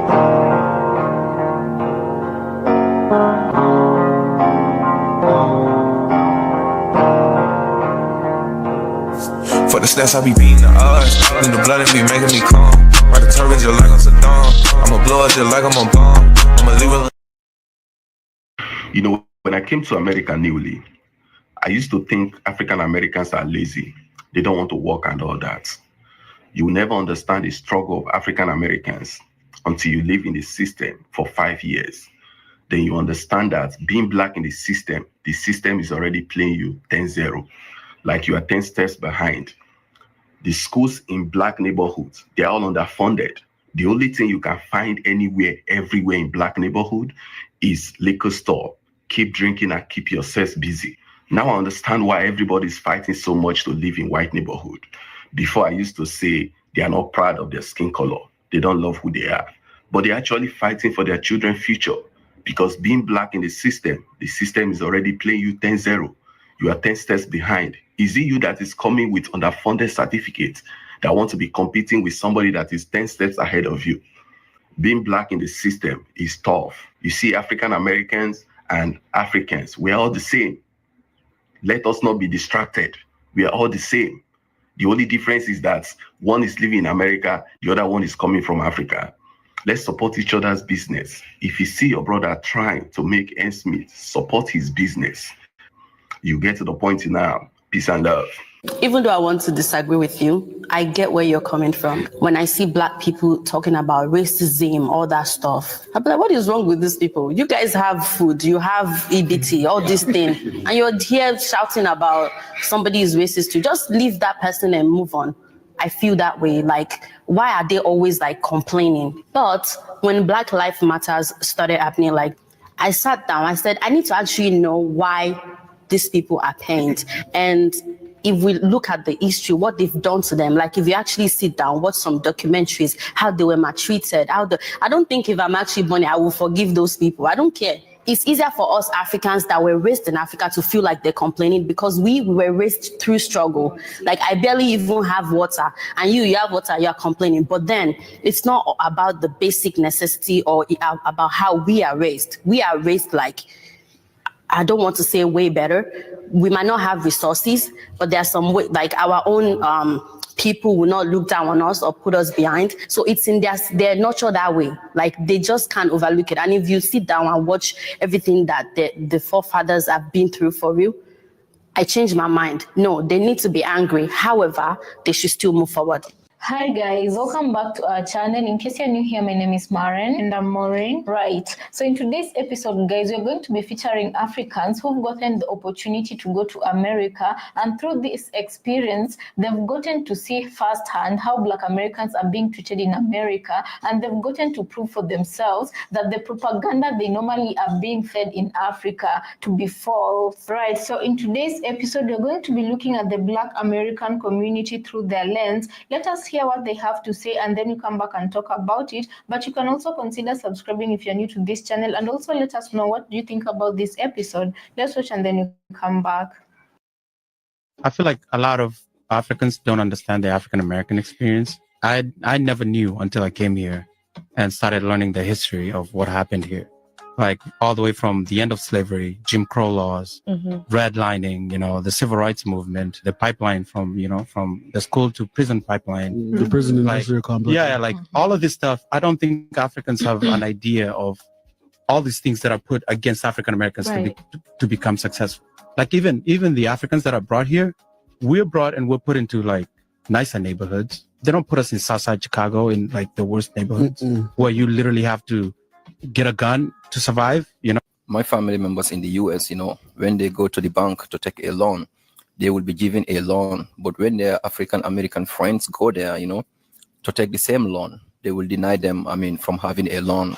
When it also comes to jobs, for example, just to apply some jobs, my African family, with African passport, they will give them some jobs, and then the African Americans, they know they will not be able to have the same jobs. So God bless this brother here for explaining these things, to the Africans who thinks that they are in the United States and they are better than African Americans, because of their hard works, they are there. As he said, from the time of slavery all the way to the Jim Crow, not only that, but even today, the way the system is built, you as an African with an African passport, the system will favor you than the African Americans.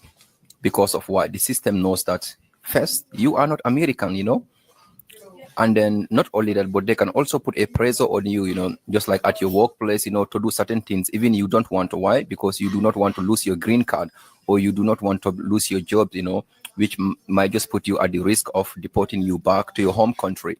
I have seen a lot of Africans, on the internet, talking about African Americans being lazy, being this, being that, if you think because of your hard work you are in the US, why don't you sit your ass in Africa, to work hard to get what you are having right now in the US? But no, because you can't make it in Africa because of the way our system back home here also is not enough jobs for people, not only jobs, but you, for example, who is from a minority family, let's start with, you will not have the chance, to be able to do something here because it's not about what you know, it's about whom you know. The same system is in the United States put in place for the African Americans, So I want to see all of you Black Americans. I want to see all of you Black Africans, to work together, to know that we are all families, I am Africans. And then it hurts me a lot that by seeing Africans on the internet in the United States, trying to bully the African Americans, taking them as lazies, or taking them as they don't work. But this is what happens, if you do not learn your history, and not only that, you also think that white man is God, Trust me, so many of African people are brainwashed to believe in this, Sadly, we even have leaders right now in power who are working for the same people who are oppressing the African Americans in the United States. The same people, our own leaders in Africa, are also oppressing us. These people in the United States, these Black Africans who think like this, they just think the same as some of our leaders here right now who are working with these Western powers to oppress the Black peoples in general. So I said, it's time for you Africans, who thinks like this to come on the table, to know that African Americans are our family members. As an African living in the United States, I used to share the same sentiment that Africans share about African Americans because I had a hard time when I first moved here. People used to always tell me, you're not Black enough, you're an Oreo, you're secretly white on the inside, as if I wasn't literally from Africa. But I now understand after living here for 8 years that Black in the United States is a very specific criteria and anything outside of that just doesn't fit. But I want to help African Americans understand that Africans coming to the United States are immigrants. first and foremost. Then they are Nigerian or Senegalese or whatever country they're from. And then at some point, they are Black. But Africans don't put Black high up on their identity well as much as African Americans do. And that is for legitimate reasons on both ends. And so when an African is coming to the United States, they're thinking to themselves, okay, I'm an immigrant here. I have to do my best for myself and my family back home. The sacrifices that took for me to get here were no light work. Okay, so I need to really like align myself with what's going to make me successful in this country. And because it's the United States, it's the dominant culture, which is white American culture. And so Africans are going to instinctively ally themselves with the culture that's going to give them the most success. I mean, African Americans even admit that they have to code switch to be successful here because that's what brings success. And so Africans are like, all right, we'll do that. And it also doesn't help that for a long time, Africans are fed a very negative view of Black American culture, and that's its own propaganda. But because Africans are so conservative and they're coming to a country where Black Americans have been labeled as the antithesis to this conservative traditional family values, they have, if anything, more in common with like Southern Baptist white racist people. But that aside, going back to identity markers, Black Americans put Black first and foremost, and then everything else goes below it. And so they're thinking when another Black people come to our country, they're going to want to integrate with us, the other Black people, because Black comes first. And they get quickly disappointed in realizing that for Africans, Black and the identity and that coming is not first. Their immigrant identity comes first, and then their country. And if anything, for us as Africans to feel like that's my brother, that's my brethren, or whatever, you have to come from the same tribe as us, because we have so many Black people around, we don't automatically pre-select for Black. But Black Americans don't have so many Black people around, have had to defend and protect their culture amidst a dominant white culture. And so they already pre-select and are overprotective for Black. And so that's why I think at the core of it, there's like a deep misunderstanding because of not realizing that we put where we put our identity markers and what we put first and what we prioritize are so different culturally because of our differences in trauma, realistically. And so it does make sense that Black Americans will be like, oh, my people, my brethren come here.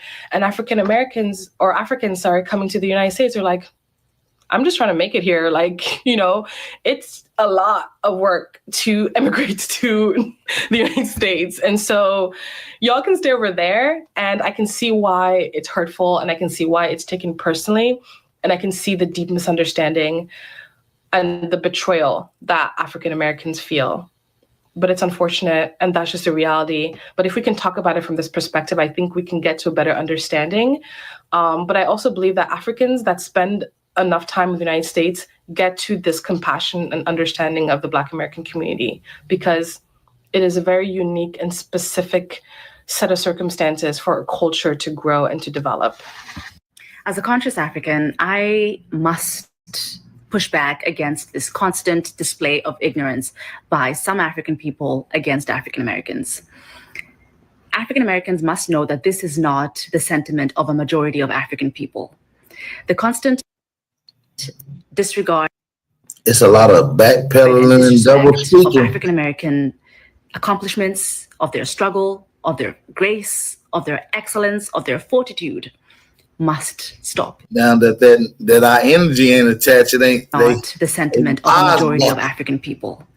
The constant disregard and disrespect of African American accomplishments, of their struggle, of their grace, of their excellence, of their fortitude must stop. It is embarrassing. It is heartbreaking.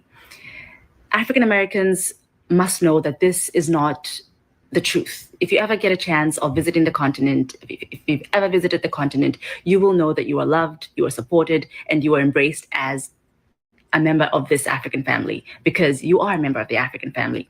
And this display of ignorance by Africans, especially those Africans who have decided to settle on this soil, on American soil, must understand that it is because of the struggle, it is because of the sacrifices of African Americans that we are able to be here.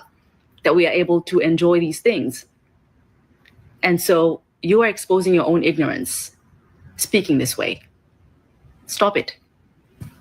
Honestly, I feel like as an African American, this diaspora bullshit.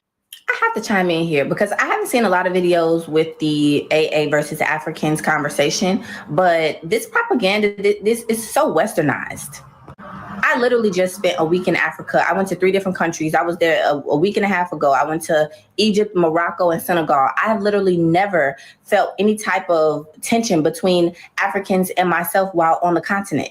And that was not my first time on the continent. I have been to Ghana, South Africa, Tanzania, Kenya. Literally no country I've been to made me feel unwelcomed or like I wasn't a part of those people, that land, nothing. Regardless of these conversations, please do not let these conversations stop you guys from visiting African countries because it is not like that over there. I promise you. We have to stop this foolishness. Like it's not going to look, now they begging for our attention, our money, and our energy. Get us nowhere fast. We all just got to love each other. We all look the same. Welcome back. Let us know what you think about the videos you just See that we all look the same talking point? It's a tether talking point. I'm teaching y'all tether awareness. This whole video was a tether awareness video. Time wasting tethers.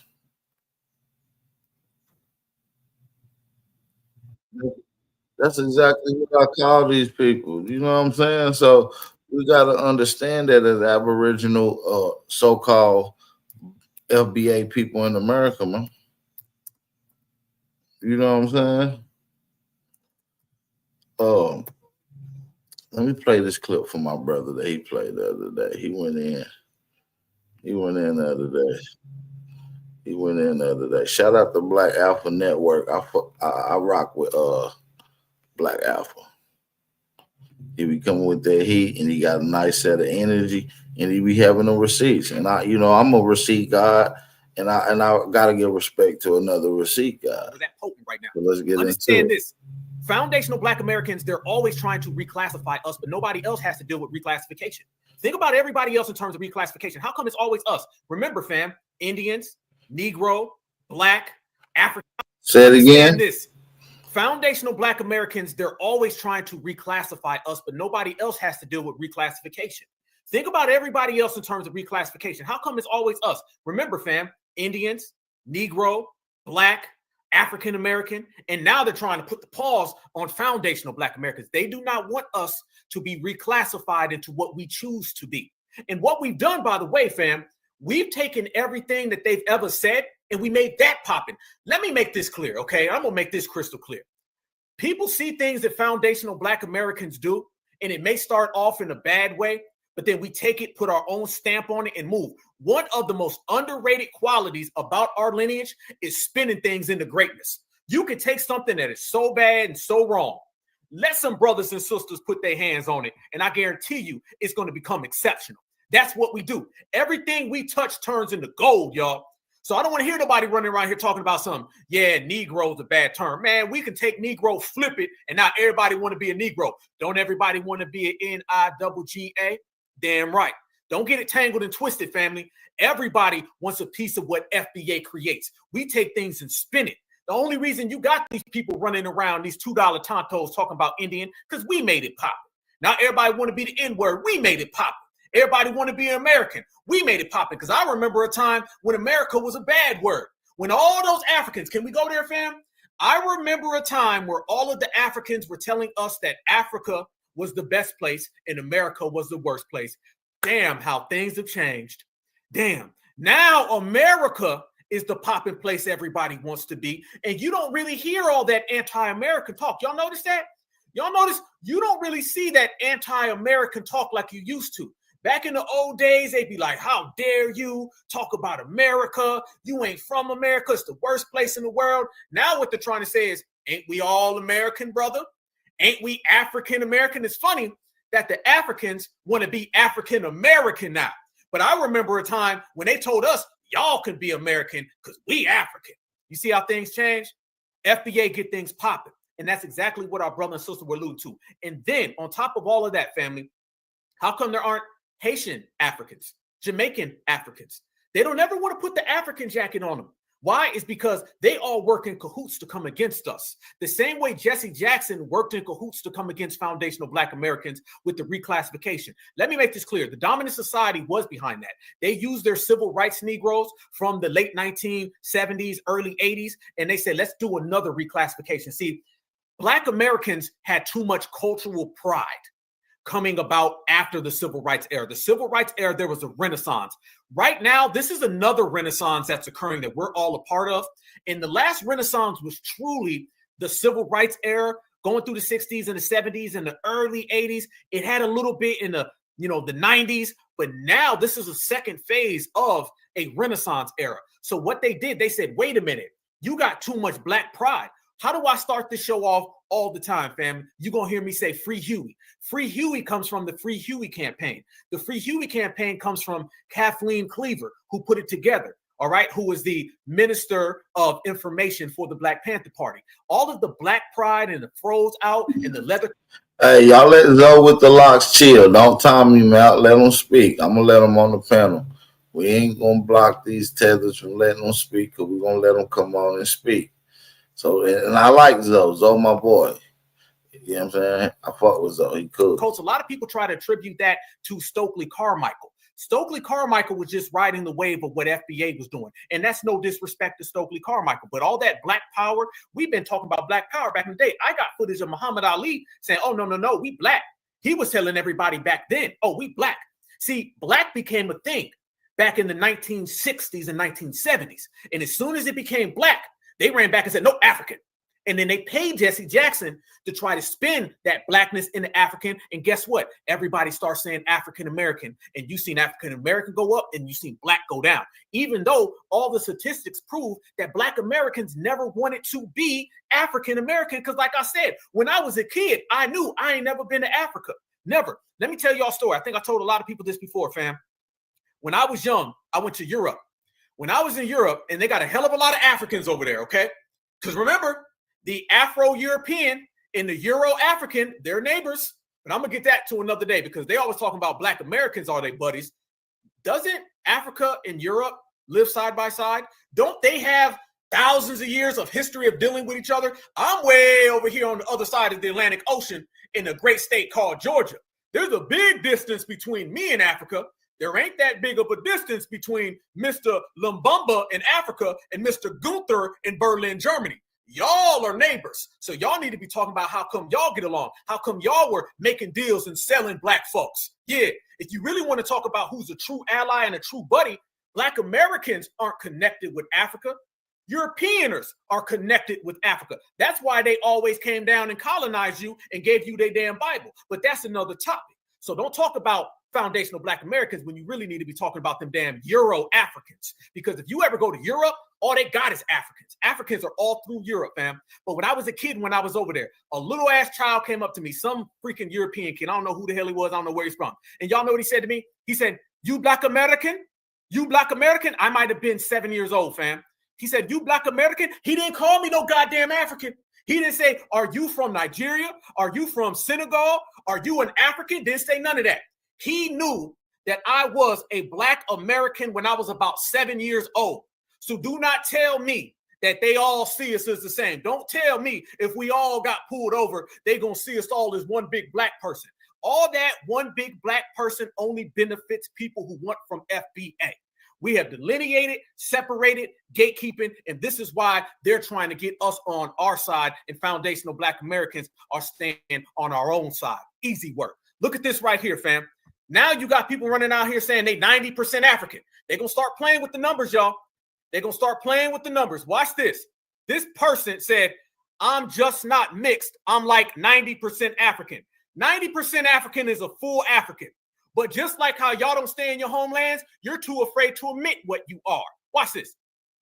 I ain't gonna lie to y'all, but as an African American who looks real African, right?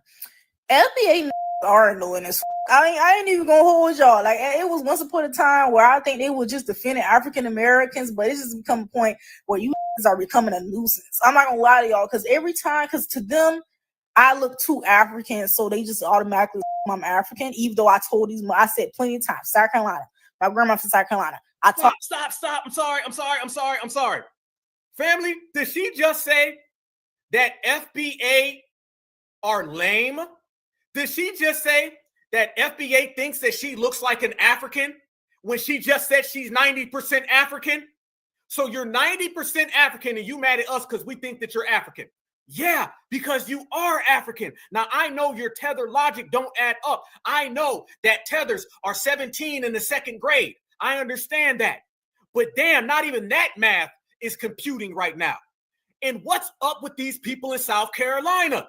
I said it last week. There's an influx of these fake tethers that claim to be from the South. They used to all say that they're from New York, but we expose that. So now you're starting to get all of these Africans, Haitians, Jamaicans who are claiming that they're from Mississippi, Alabama, and they love Carolina, y'all. This is an African. And remember, the first thing that came out her mouth was what?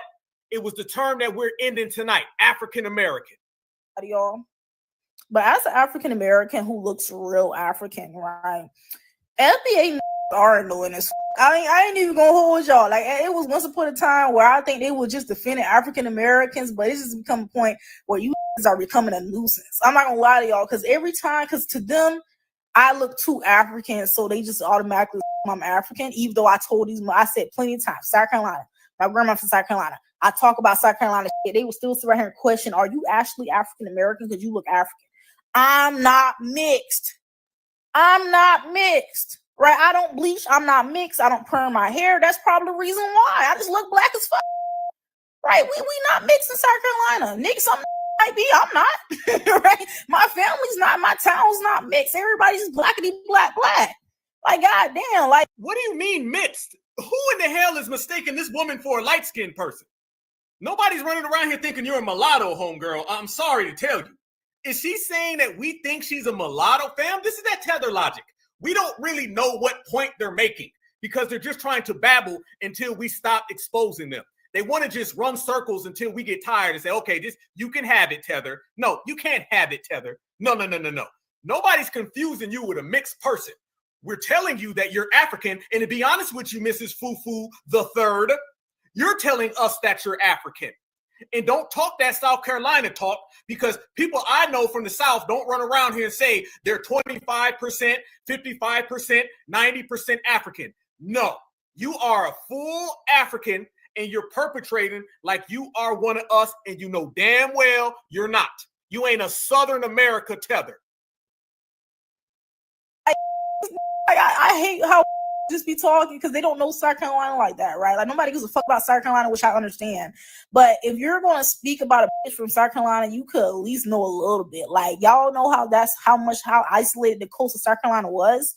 Like, everybody on that side is probably like 85 to 95% African, like, especially Gullah Geechee, right? Especially Gullah Geechees, they're like 90% African too. But like, yeah, like, I'm just 90% African. That's why I look black. The rest of you 70, right? Y'all white.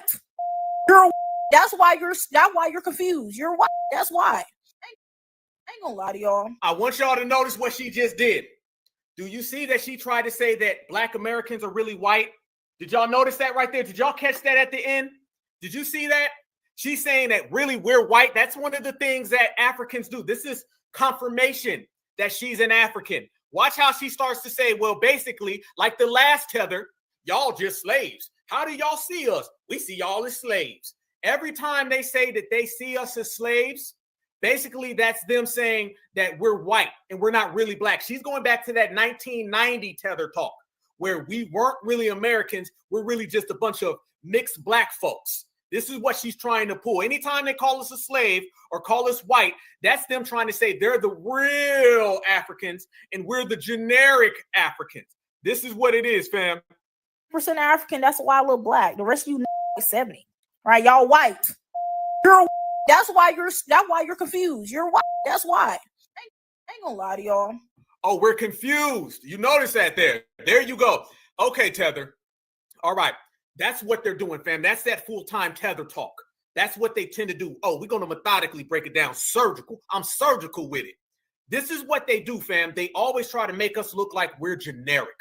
So therefore, since we're generic, they have access and they have ownership over everything that's really belonging to us. That is a hustle. That's a play.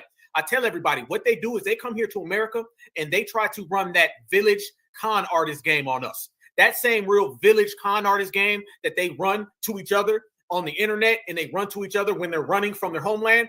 That's what they try to pull on FBA. And then they find out that we're the ultimate hustlers. We invented the hustle. You can't hustle the hustler. I thought you knew that, foo-foo.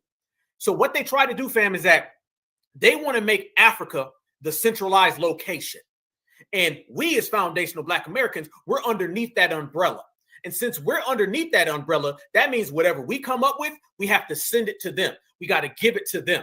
And then you start dealing with the dominant society who perpetuate that.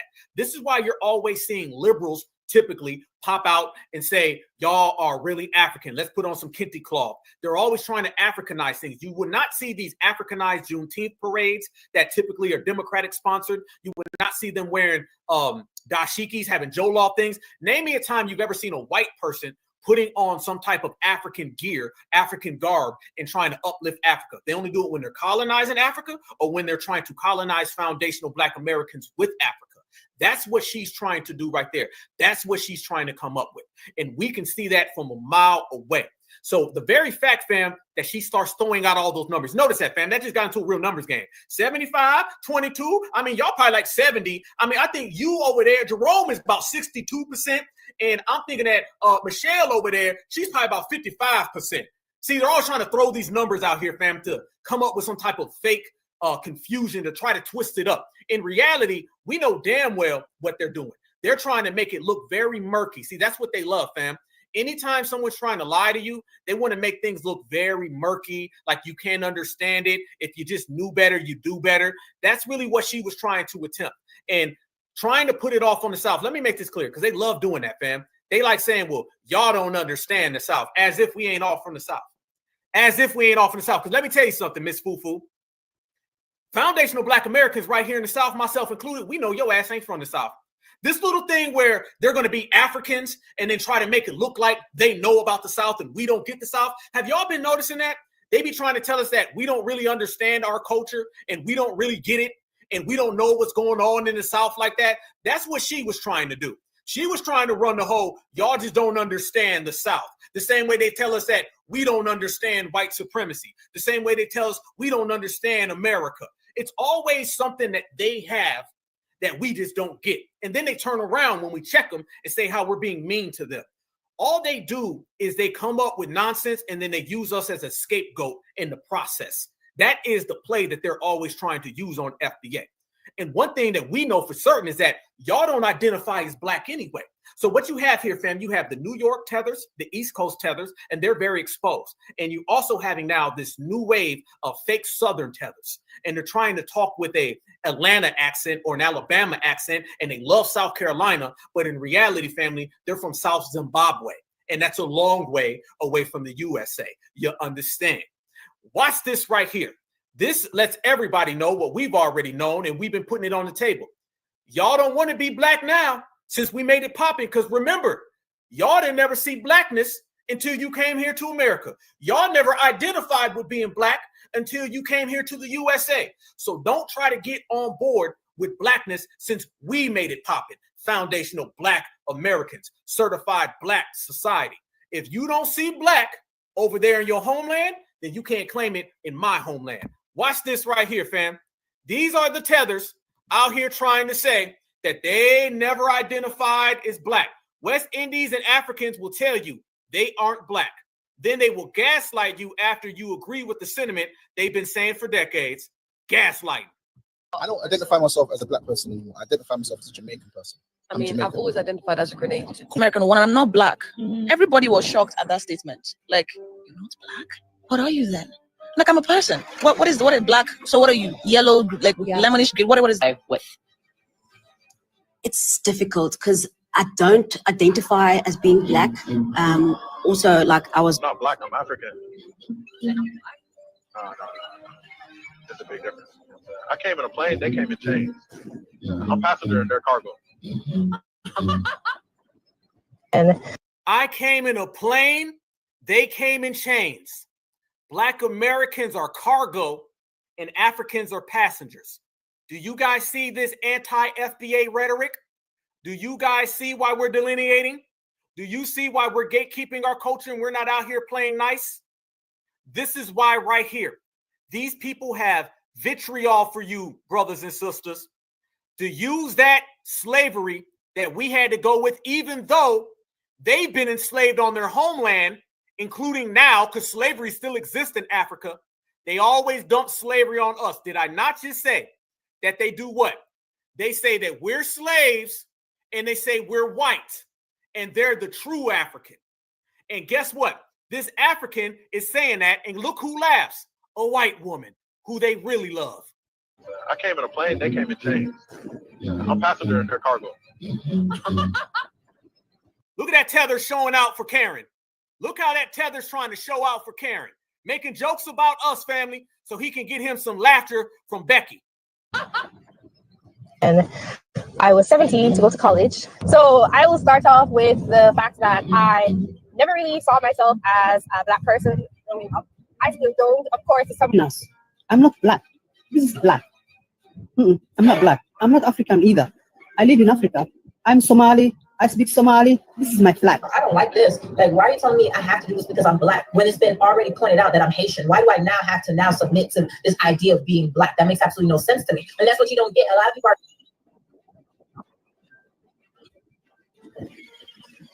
Black. I have never and will never identify myself as Black. God damn, y'all. Y'all see that football field right there? You better identify as Arrowhead Stadium where Kansas City plays. You better identify as where the Super Bowl's at, because they got a whole goddamn football field right there. Jesus. And I'll elaborate as to why I'm saying this, because this is needed in your, so you can pretty much understand that just because I look like you, that does not mean I identify myself as such. So for instance, sweetheart, I am Congolese. The world is colorblind. I'm not a Black man. Yeah. Look at my face. Yeah. I'm more like brown. And I'm not Black. Let me say that again. I am not Black. Okay? Hear me out. Growing up, my mom absolutely hated when we refer to ourselves as Black. She's like, you're not Black, you're Nigerian. I don't. There you go, fam. I hope you were keeping count of all of the different places in which they said they were not Black. You heard the Congolese. You heard Haiti. You heard Nigeria. Fam, these people are from all over. Remember, Africa's way over there on the continent. And then all of the Haitians and the Jamaicans, they're right there in the Caribbean. But they all have the same common denominator, fam. What is that? They're all saying that they're not Black. So isn't it real funny that they'll say, I look like you, but you're not Black? Let me tell you this as well, fam. If somebody says they don't see Blackness, but they see white supremacy, then you dealing with an op. Isn't it funny, y'all, that these people will always tell you that they don't see Black, but they always seem to see white? Matter of fact, that tether number 33 right there, he was talking and he was running around here trying to get laughs from Karen. They always claim that they don't see Blackness, but they see white very well. They got X-ray vision when it comes down to seeing white folks, because that's who they really love. And by the way, fam, if they don't see color at all, they just don't see color, how come they always see the damn colonizer? You see the colonizer very well. It's funny how they need to get eye exams when it comes to Blackness, but let it be the colonizer show up and they say, oh, the blonde hair, oh, the blue eyes. Oh, I just see it so good. I could not see. I was blind yesterday. I can see clearly now. The Joloff's gone. But then all of a sudden they turn around and say that we not Black. Then damn it, you ain't Black. Fam, it's like this. You don't want to be Black, cool. How many of y'all remember a time when Black folks were always trying to convince other people they were Black? That's that 1990s stuff. That's that 1980s talk. You know you Black, right? I ain't not Black. Me no Black. You Black. This is Black. That's not Black. I know Black, man. And we were always trying to convince people that they're really Black. Now we saying to hell with it. How about this? You ain't Black and we the only Black people in the world. Now they say, oh, no, wait, I am Black. I said, me no Black. No really means yes on Saturday afternoon at 12. You said it at 11:59. You nigga, you lied to me. That's that American hustle, you FBA. Nah, 11:59, 12:59. Your ass said you don't want to be Black, then you ain't Black. How about that, family? We can just let all of them folks not be Black. You just ain't got to be Black. Fam, we ain't asking these people. We ain't trying to tell them. The days of trying to convince people that they're Black are over. We've done that. We've seen what it was. They made it clear they're not rocking with us. They're not rocking with black. They want to be Congolese. They want to be Haitian and Jamaican. Fine, have that. But now since we got to pop in, don't come back over here. Don't come back over here. It's funny how all the people were me no black. Now all those people are I'm Black American too. Nah, hell no. Same way it went from you guys are Akatas to we are brothers. Nope, nope. You ain't gonna do that. You ain't gonna play in our face. Nope. Fam, foundational Black Americans, we are the only people that matter. I'm going to make that clear because at the end of the day, fam, we're not out here playing nice. Anytime you start feeling real friendly and real nice and calm, then you go ahead and you go play volleyball. You can get a beach and you have a ball. You have a good time. Delineation ain't for you. Delineation is made for the strong. This is nasty business, fam.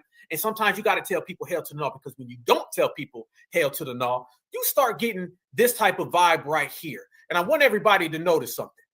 These people are not trying to tether onto you at 22%, family. I've never seen a tether say, I only want half of what Black Americans got. I only want a partial piece of their citizenship. Remember, tethers tether at 100%. So you better gatekeep at 100%. There's nothing in between. Watch this guy right here. He says that all y'all in the chat, everybody, we in here deep right now.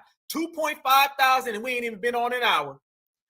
A lot of people are tuning in tonight to see the end of the African American. Well, let me show you an African who's talking reckless about Black Americans. He says, we're still blaming immigrants. The real reason you're falling behind, finding gold and disruptions, Real Talk Edition. Watch this tether say, Fba'S just upset with them. Shame on you. Yeah, I said it. You're still blaming immigrants for your ineducation, for your poverty, for your stagnation. Yes, you, I was born here. The my people built this. The America is mine crowd. You're mad at a barefoot runner who started behind the line and still lapped you. The system may be broken, but it was broken in your favor first. And instead of building, you've been busy blaming. Immigrants didn't defund your school. They didn't redline your grandma's house. They didn't gut your pensions. They didn't replace your job with a robot. You know who did. Yes, you do. You know who did. And instead of organizing, you laughed when they struggled with English. You told them to go back home, as if home wasn't where the hard fights hardest to eat. You mocked the men in kitchens. You mocked the women cleaning bathrooms. And you mocked the kids with accents. And now their English is better than yours. Now their kids are top of the class. Now that illegal has got a business license and owns a fleet of trucks. Now the quinceañera dress made your daughter's prom look like she borrowed it from Goodwill. And you're mad. You're not mad because they stole anything. You're mad because they did it with nothing. And you had everything. And you still stayed still. The billionaire told you they were the problem and you believed him. He waved a flag in one hand and stole your future with the other. Hey, good evening. If you're a part of the African community, please stay here. There's a new pyramid scheme going around in the African community, especially the Nigerian community that I know. It's called LSC. I think it's a pyramid scheme. I can see a pyramid scheme from a mile away. It primarily targets like older African people. You gotta like pay a subscription. I think like $2,000 to begin.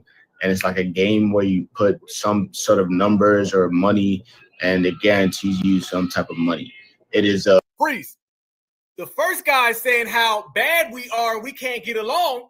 But this African guy right here is saying that they got a new scheme in Africa where young Africans are scamming older Africans. Damn, looks like Africans don't like each other. A pyramid scheme. This is how it works. It uses the recruiting system, which means you have to recruit 5 people for you to be a quote unquote manager. And if you hire those 5 people and then you get points and then you get more points. And if those people hire more people, then you get more points. It is a pyramid scheme and African parents have fallen for this. And mine have also fallen for this. And it's so sad. They're playing this nonsense game all day and I'm tired of it. I'm trying to convince them it is a scheme. Wait a minute. I thought Africans had culture. I thought that they were raised so much better than us. I could have swore I seen the Tether just the other day say how they were raised so good and they respected their elders, but yet they're scamming on each other. First off, y'all caught it. This man said they're smarter than us because we have in education. In education. What? What in the hell are you talking about, Tether man? These people will always speak how they truly feel now that them cameras are rolling on us. And you see that they're scamming against each other. Y'all notice there was never no diaspora issue when foundational Black Americans were saying people of color or minority or African American. Notice that this whole diaspora situation only started to happen when we started saying foundational Black Americans. When we were minorities and people of color, no talk. Everything was good because those terms worked for them. Soon as we start saying foundational Black Americans, then out of nowhere, it's, ho, wait a minute. Why are you being xenophobic? How come you being divisive, nigga? No, How come there was no divisive and xenophobic when people were calling us African American? How come there was no divisive and xenophobic when people were calling us minority? How come? How come it only became divisive and xenophobic when we start saying foundational Black American freedmen and we built this country? I'm going to tell you why. That's because you can't get in on the FBA. You can run with minority. You can run with person of color. You can run down the block and around the corner with that Jesse Jackson bullshit of African American. But you can't play and you can't remix what we call ourselves. That's why we found our cultural pride, everybody. We found our cultural pride, and it's such a powerful situation. You can look right now in every aspect of America, in the whole society, across the nation, and you can see people being affected simply by us finding our cultural energy. Cultural energy is why the Democrats have those low numbers, and a lot of people think that that party's going to crash. Cultural energy that we have created is the reason why Julio Gonzalez is going home. Cultural energy is why Africans are getting cut off. Did you just see that Donald Trump, he banned all of those African nations from coming over to an African summit? He's having an African summit here in America, and he said half the African countries can't even come. Do you see right now that Ghana is kicking out all the Nigerians? They got a whole thing. I think it's going to be on the 19th, okay? They're going to have a whole protest of people in Ghana telling Nigerians, you better get the hell up out of here. So you're seeing the African on African crime. Yeah, more than what it already is anyway. Only difference is, fam, is that the cameras is rolling and everybody got the pictures of it because foundational Black Americans told them, you can't come over here. So now they got to stay over there. Everybody talks about people coming into the country, and then we talk about closing the borders. Let me give you the flip side of it, because we talk about people having to stay home or go home, right? We'll say, go home, Mr. Fufu, go home, Mr. Tether. But let me tell you the flip side of that. We don't ever talk about what happens when they got to go back home. We don't ever talk about that. We just say, get the hell about America. We see them getting deported, see them getting snatched up, right? But what happens when these people go home? Now, the same resources that they try to steal from us, they got to go get it back home. And they can't get it back home because if they could get it back home, they would never been in my home. So now you're starting to see a lot of nationwide turmoil in all of those countries in Africa, as well as Jamaica. We seen the prime minister of Jamaica. He came out and said, don't you come back to Jamaica with that crime. You better not. You better keep your ass over there with it. You see, they don't mind crime when it's coming over here in our communities as they get dropped off at in areas that occupy 70% of us. Oh, they don't care about that. No, they cool with that. But as soon as that damn crime starts knocking on their door, then it becomes such a dreaded damn thing. Yeah, a very dreaded thing. So the reason why you're seeing so much turmoil that's starting to uptick in Africa is because Africans can no longer come here to America. That door has been closed. Now that one way that came here is a one way going back there. And it's been proven that they cannot live amongst each other. So it sounds like they're going to have to hold their own Jollof. Because foundational Black Americans, we don't eat that any goddamn way. Let me show y'all this right here. The culture pride that we've been finding has been sweeping throughout the United States of America. People do not believe me. Watch this sister right here. I'm not African American again. Family, all you've been seeing is Black Americans letting it be known. We are not African Americans, and we're not asking, we're telling you. We ain't begging. Nobody's out here saying, can you please stop calling us that? We're saying we are foundational Black American freedmen. You will address us as such. And this sister puts it down so eloquently. Like I said before in previous videos, I don't give a fuck. I speak my truth. I say whatever I feel, whatever is the truth to me, whatever I feel. So with that being said, I don't like being called a motherfucking African American. I'm not no fucking African American. When I fill out my paper and it asks race, bitch, I put other. Damn. This is what delineation looks like. For anybody who don't understand delineation, this is what we talking about right here. I told them what delineation look like. Somebody pull out that damn tether spray. Get your tether spray today, okay? Because we spraying all the tethers away. This is what it is when FBA let the whole goddamn world know. This is what it is when we say we ain't no damn African. We fill out anything other than. You're not going to call Black Americans African when we say that we ain't Africans. Again, we are not asking, we telling it. Say it again, my sister. I speak my truth. I say whatever I feel, whatever is the truth to me, whatever I feel. So with that being said, I don't like being called a motherfucking African American. I'm not no fucking African American. When I fill out my paper and it asks race, bitch, I put other. I'm not no motherfucking African American. I'm not no goddamn African. African and Black people are totally fucking different. We are not the same. We are not the same. We don't live how they live. We don't talk how they talk. We don't look how they look. I mean, none of that. We don't believe in nothing that they fucking believe in. Baby, listen. Africans don't even like us. Let's start there. Okay, Africans don't even like us, boo. You would think we looking at white folks when we look at Africans. They snare their nose up. They barely hold a conversation. Some of them do. I ain't saying all of them. Don't get me wrong now. I ain't saying all of them. But what I am saying is that some of them motherfuckers don't like us. I prefer to be called a Negro American. I take that over motherfucking African. I'm not no goddamn African. I don't even know where the fuck y'all got this shit from. I ain't never been to Africa. I don't speak African. I don't wear them things that they be wearing. I don't wear that thing on top of my head. I don't wear them clothes. I don't wear the motherfucking sandals. Like, no. Where do y'all get that I'm a fucking African American in? Where did y'all get the term African American? Baby, I'm not no fucking African. I'm Black. I am Black, baby. I'm not African. So we need to wrap this shit up by tomorrow because I'm tired of being called a motherfucking African American. I ain't no motherfucking African. I'm a Black woman. Like I said before in previous, I'm a motherfucking African. I'm a Black woman. African. I'm a Black woman. Like I said before. Yes, you are. Certified Black woman. Because remember, Mrs. Fufu number 75 said that she no Black.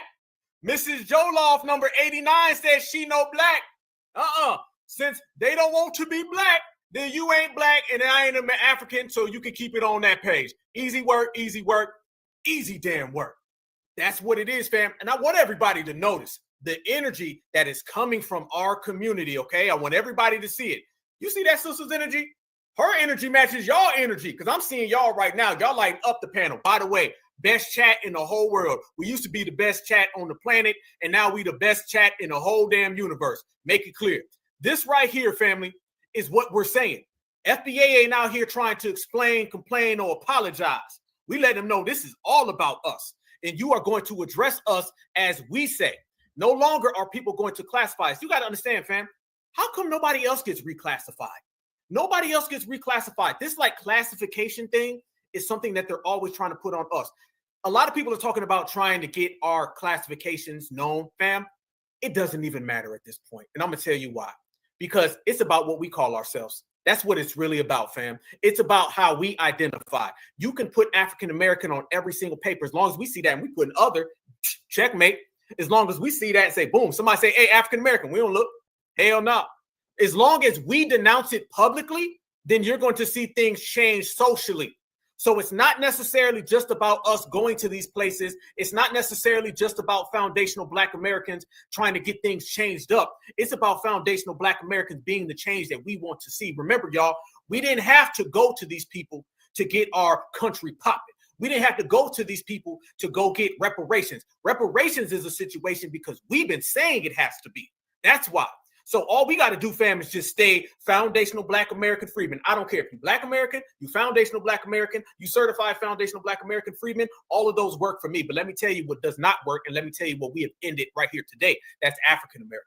That's a wrap. Because like our sister was just saying, we don't rock with nothing that they do. And we also know that they're trying to hustle us and steal from us. Remember, we build, they steal. That's the different culture. We have nothing in common with people on the other side of the earth. Remember this, fam. If you just want to get to the meat and potatoes, the details, the nuances, you want to get to the logistics of it. These people are from a whole different side of the planet Earth, got whole different practices, got whole different culture, got whole different energy. They believe in different things. There's nothing about us that is the same as them. And it's not about them being us. It's about we as certifieds maintaining our own. These are different people, fam. You see Mexicans and Puerto Ricans. They fight each other and say they're different. Everybody's okay with that. Venezuelans and Cubans. Everybody's okay with that. You can look at the Dominican Republic and Haiti, who share the same island, and they fight all day about how they're not the same. Everybody's okay with that. Africa's fighting each other right now. Everybody's okay with that.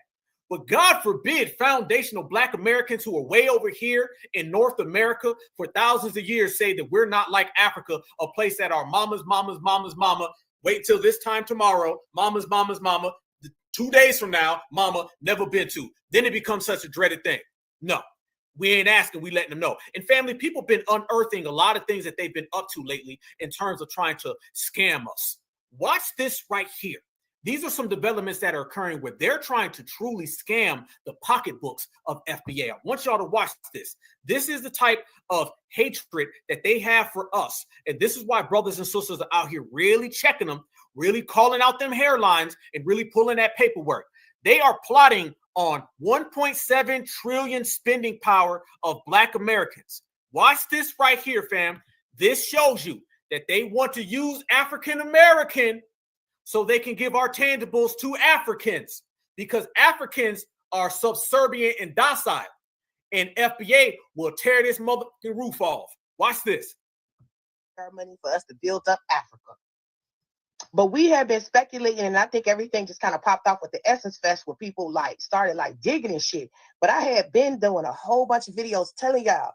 Now, this is on an African news site, okay, that tells us everything that's going on in Africa, okay? It's called the Africa Report or something like that. Answering the call, Diaspora Initiative looks to tap into 1.7 trillion African American purse. African American buying power could reach 1.7 trillion by 2030. With the African Union, AU, and the Joe Biden administration both promoting the diaspora as a key potential source of funding for the continent. Joe Biden, Democrats, I keep telling y'all about them. We already know the Republicans on bullshit, but I keep telling y'all the Dems is tearing us up. New opportunities. A few dozen investors and U.S. government officials attended the launch at the South African Embassy in Washington, D.C. Now, what the hell was U.S. government officials doing there? And why is they over there talking to these people about our money? Pay attention. This is the opportunity for us to take diaspora wealth and redirect it to include the continent. They want to take our money to build a continent that we don't even fucking live on. And did we volunteer for this mission? We've been saying these motherfuckers spent decades telling us that we are not African.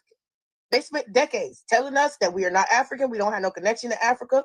We don't have African culture, none of that. And then they started doing a whole complete 180, turned around and started being like, oh no, y'all African, and got mad because we was not wanting to be called African American. We want to be called Black American. Fam, this sister's doing a hell of a job breaking this down. You see exactly what we've been illustrating for several weeks right here on the Black Alpha Network, all of us together. Y'all see this right here. Y'all see the way it's going down. This is what all of the year the return was about. This was what all of that Joe Biden going over there to Africa and sliding them money. This is what it is. It's way deeper than just an Uber driver who shows up over here and says that we's all Black, brother. This has all been a plan. Keep telling y'all the reason why they all on Black Americans' neck is because of money. They realized we had some money. They did not give a fuck about us. They didn't care nothing about us. We always ask, what the fuck has Africa done for us? Not shit. But they sitting here having meetings and summits to plan what we are supposed to do for them. The people, I keep telling y'all, they consistently view us as chattel slavery. Okay? It's not just Europeans, it's them too. Because they came up off slavery in the first place. And they feel like we are the kids that got sent to America, and that our purpose is to send money back to them the same way they do their peoples that are already here. They feel like we owe them something because they got themselves up. And this is why they're mad about us delineating and us separating and us excommunicating, because they are mad because they had this plan to tap into our resources and tap into our money. They used to shout, go build up your communities, go focus on your communities, go do what you need to do for your communities, Black Americans. That's what y'all need to do. Now they sitting up here shouting, y'all need to build up Africa. Y'all need to take care of Africa. Y'all need to do for us. Everybody wants a piece of the goddamn pie, but treat us like dirt. Y'all better wake up to this shit and stop listening to them Pan-Africans. Them goddamn Pan-Africans, I call them scam Africans. Stop listening to them goddamn scam Africans who consistently try to find ways to tap into the Black American purse, but don't never ever actually end up doing shit for the Black American community. Umar, where the fuck that school at, bitch? There you go. We been said it, fam. Everything that she just illustrated, how long we've been saying, it's way deeper than everything. That's what you call an erasure, fam. Let's go ahead and put that on the table. That's an erasure. There were a lot of key telltale signs that we seen that were going on. The reason why they want to use African-American family. When I say it's an erasure, I'm saying let's go all the way back to the 1980s and Jesse Jackson. Why do you think that we were Africanized in the first place, fam? Why do you think they fought like hell to get foundational Black Americans to never say Black?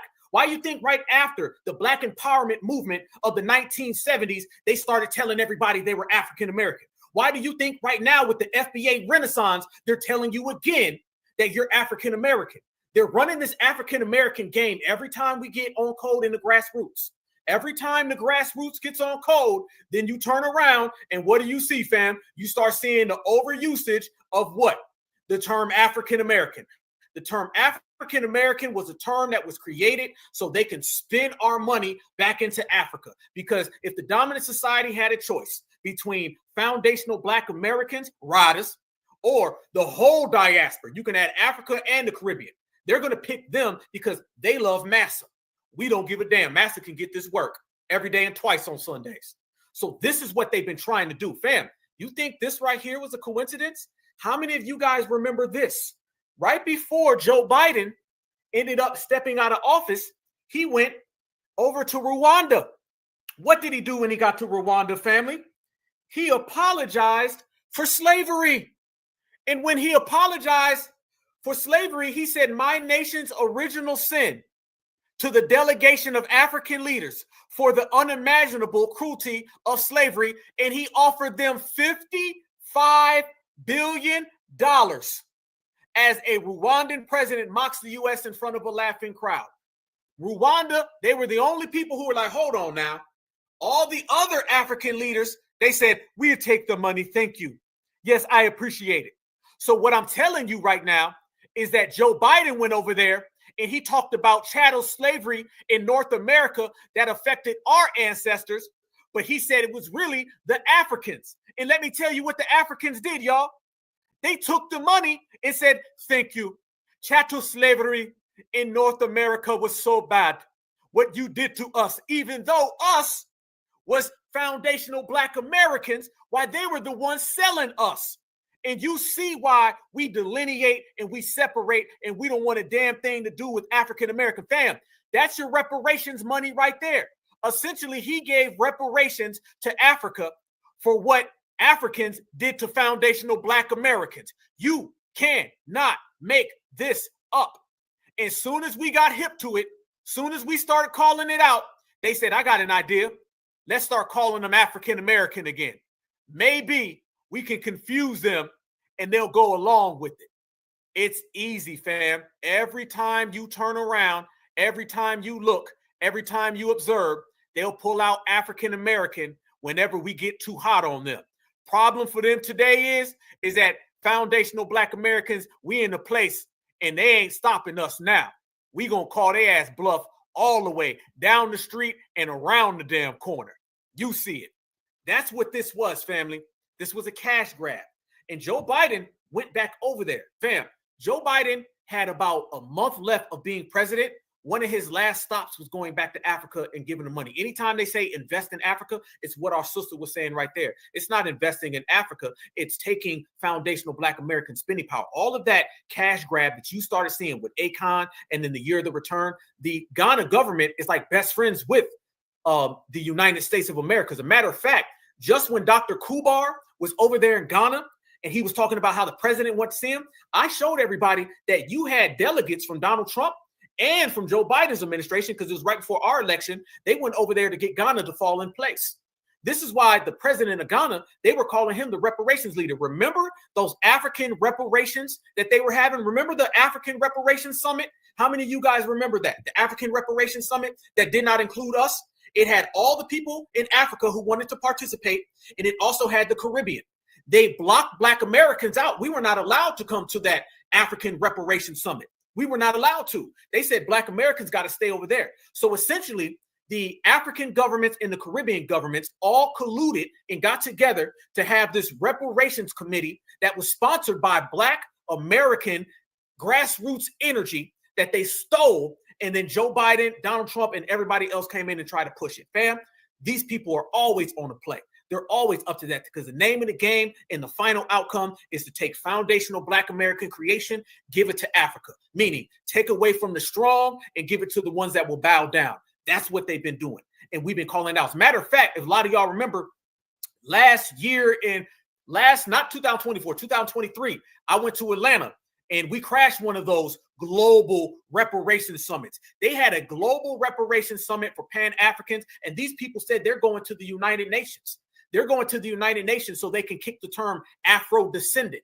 I crashed all of that, went down there and it completely exposed them. I remember recording some videos, sent it to my brother Tariq. Tariq had it up in about 5 minutes, and we exposed the whole thing. They went to the United Nations so they could talk about Afro-descendant nation, and they're kicking reparations. I had somebody, I ain't gonna say their name, some lady who approached me personally at the rally for reparations, and she was kind of upset that I was there and exposing them. She was like, no, we want y'all all to get reparations. She was somebody from the Afro-descendant nation, and she saw me there exposing them. So she bumped into me 3, 4, 5 months later in DC, and she was like, no, we want you guys to get reparations. I said, ma'am, I was there. You guys didn't mention Black Americans. You were talking about Afro-descendants. And they say that we should all go under the term Afro-descendant. So therefore, when we get our reparations, they get our reparations. But when they get their reparations, we can't have none. You see the way the game is played? But you got sisters and brothers out here who are really doing that damn work, and brothers and sisters who are really calling it out. Again, nothing gets by us in the reparations generation. When I say reparations, I mean repair. Repair in terms of y'all gonna give us that goddamn money. Repair in terms of minority, African-American, people of color, and repair in terms of all the holes that people dug for us back in the day. We done dug ourselves out. Now they got to bow down. This is what we're talking about getting rid of the term African-American. And everything that I just talked about and what the previous sister talked about, all that does is goes back to the original point, y'all. When you get rid of African-American, you've canceled all of this. So what I'm telling you, family, is all you got to do is self-identify as a foundational Black American, as a Black American, or as a freedman. And as you do that, you will shut down their $1 trillion multi-continental reparations hijack.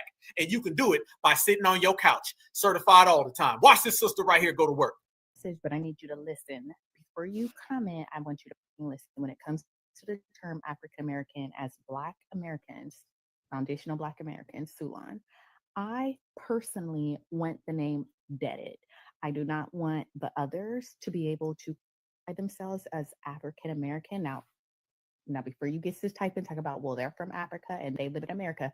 No, here's the reason why we want the name to be completely just deaded, because a lot of our historical things in museums, in papers, just in historical impacts has been written about our ancestors using the title, not only Black American, Negro, but also African American.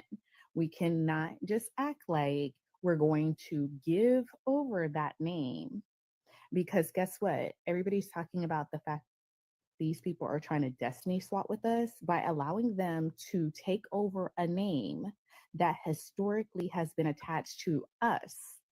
Whether you agree with the name or not, you cannot negate the fact that in a lot of history, the term African American is also used, especially in the last 30 years, and it's been about our people. Okay. So for me personally, and if you really use critical thinking, the name needs to be deaded. It does not need to freeze. This sister's very intelligent. She's a very intelligent lady. What she's saying is that that term needs to be gone. Not Africans can have it. No, fam, what I say? Look at the title of this broadcast. It said the end of African American. It didn't say giving it over. It didn't say handing it away. No, because if you hand away African American, and that's the term that's on the books, then they're going to come in and they're going to take the term. Those of us who live in the South, we got a hell of a lot of snakes down here. And everybody knows that if you come across a rattlesnake and you chop it in half, you have to bury it. How many Southerners we got in the house? Okay. How many of y'all done seen it? You got to get rid of it and you got to bury it. You can't have a chopped up snake on the ground because that thing can still bite you. Okay. The term has to go bye-bye. You got to get rid of it. There's a lot of people running around here saying, don't call me African American. The Africans can have that. No, because if you give them African American, they're going to come over here and then they're going to have ownership over all of the historical records in which we have fraudulently been compared to. So therefore, we have to watch that very, very careful. It ain't about giving the term to them. It's not about sharing the term. It's about ending the term forever because it shouldn't have ever been here in the first place. Sister, continue. Okay. So for me personally, and if you really use critical thinking, the name needs to be deaded. It does not need to be transferred over to people who are actively trying to destiny swap with us in the land that we cultivated in order to allow them to come here and be comfortable. Going and transferring a name over to them because technically it matches them more than it matches us as being Africans is still allowing them to take over and destiny swap even in the title of an ethnicity that I believe should be deaded. Damn. It should not be allowed to be used. I mean, we have these Africans sitting here talking about, well, Elon Musk is an African American. Like, do you know how that fucking sounds? That sounds ridiculous. That sounds ridiculous. So personally, I think the advocacy behind that needs to be for it to be deaded, not for it to be transferred over to a group of people who then, think about it, 20 years from now, they'll be able to tell their children's children, oh yes, look at everything that we created. And it'll be historically said that it's African American, but really it'll be our ancestors, but it'll be them taking credit, like they're trying to take credit for a lot of things. Like, these people are freaking ridiculous. I have seen so many things about them trying to take over. There was a girl that made a video talking about, oh, what are some cultural foods that other people eat? Like, she didn't name a race, she didn't name an ethnicity, nothing. There were people that were Asian and they're talking about, oh, like these type of noodles, da da da da. And the Africans were in there talking about, well, those ingredients came from Africa, so technically that's our food. Like, they not just trying to do it to us, honey. They really have taken that statement that they're the motherland, which I don't believe that, because I believe we are in the motherland when it comes to everybody comes here to come up. So how the fuck are they the motherland when people are leaving there in droves and dying in droves? Like, it's not giving babes.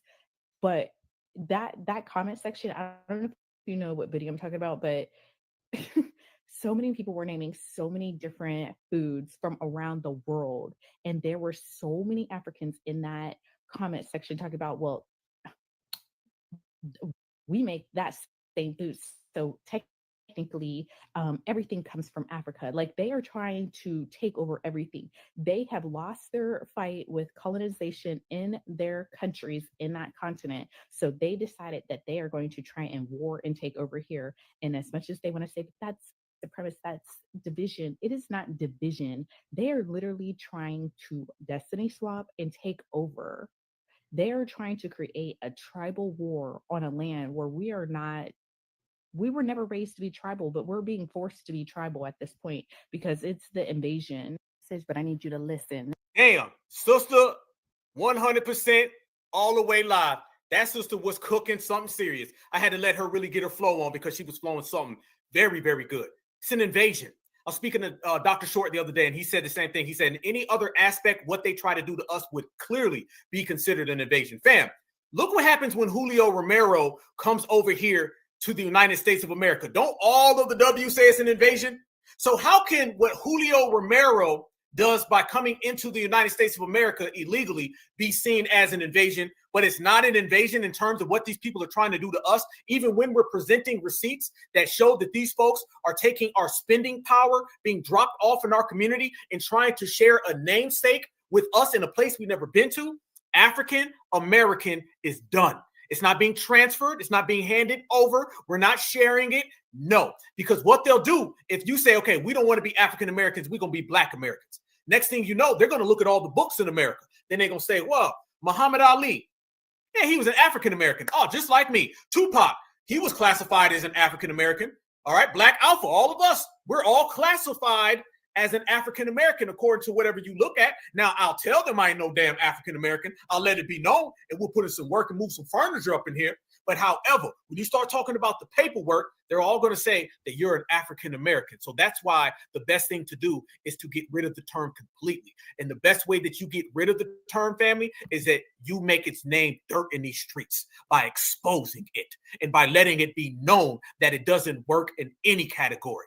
This is what foundational Black Americans have the power to do, y'all. We have the power to completely delegitimize anything. That's what we've been doing out here in this generation. We have been delegitimizing every single thing that they come up with possibly. How have we been doing it, y'all? By standing on patriotism. Foundational Black American patriotism will completely negate and cancel the term African American forever. And I've got some facts and some receipts that will prove that. I want everybody to notice, as soon as we start talking about being an American, African American goes away. The same way that you don't hear African American as much as you did 2 years ago, 3 years ago, 4 years ago, is the same exact way that 2 years from now, 3 years from now, 5 years from now, you won't be hearing it at all.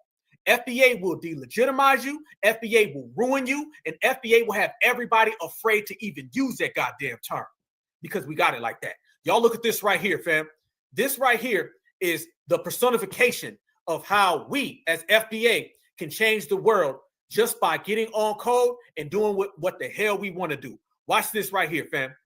Course where I am seeing Black Americans for once become so patriotic in centering America, because I feel like as Black people for so long we've been conditioned to center Africa and not center America.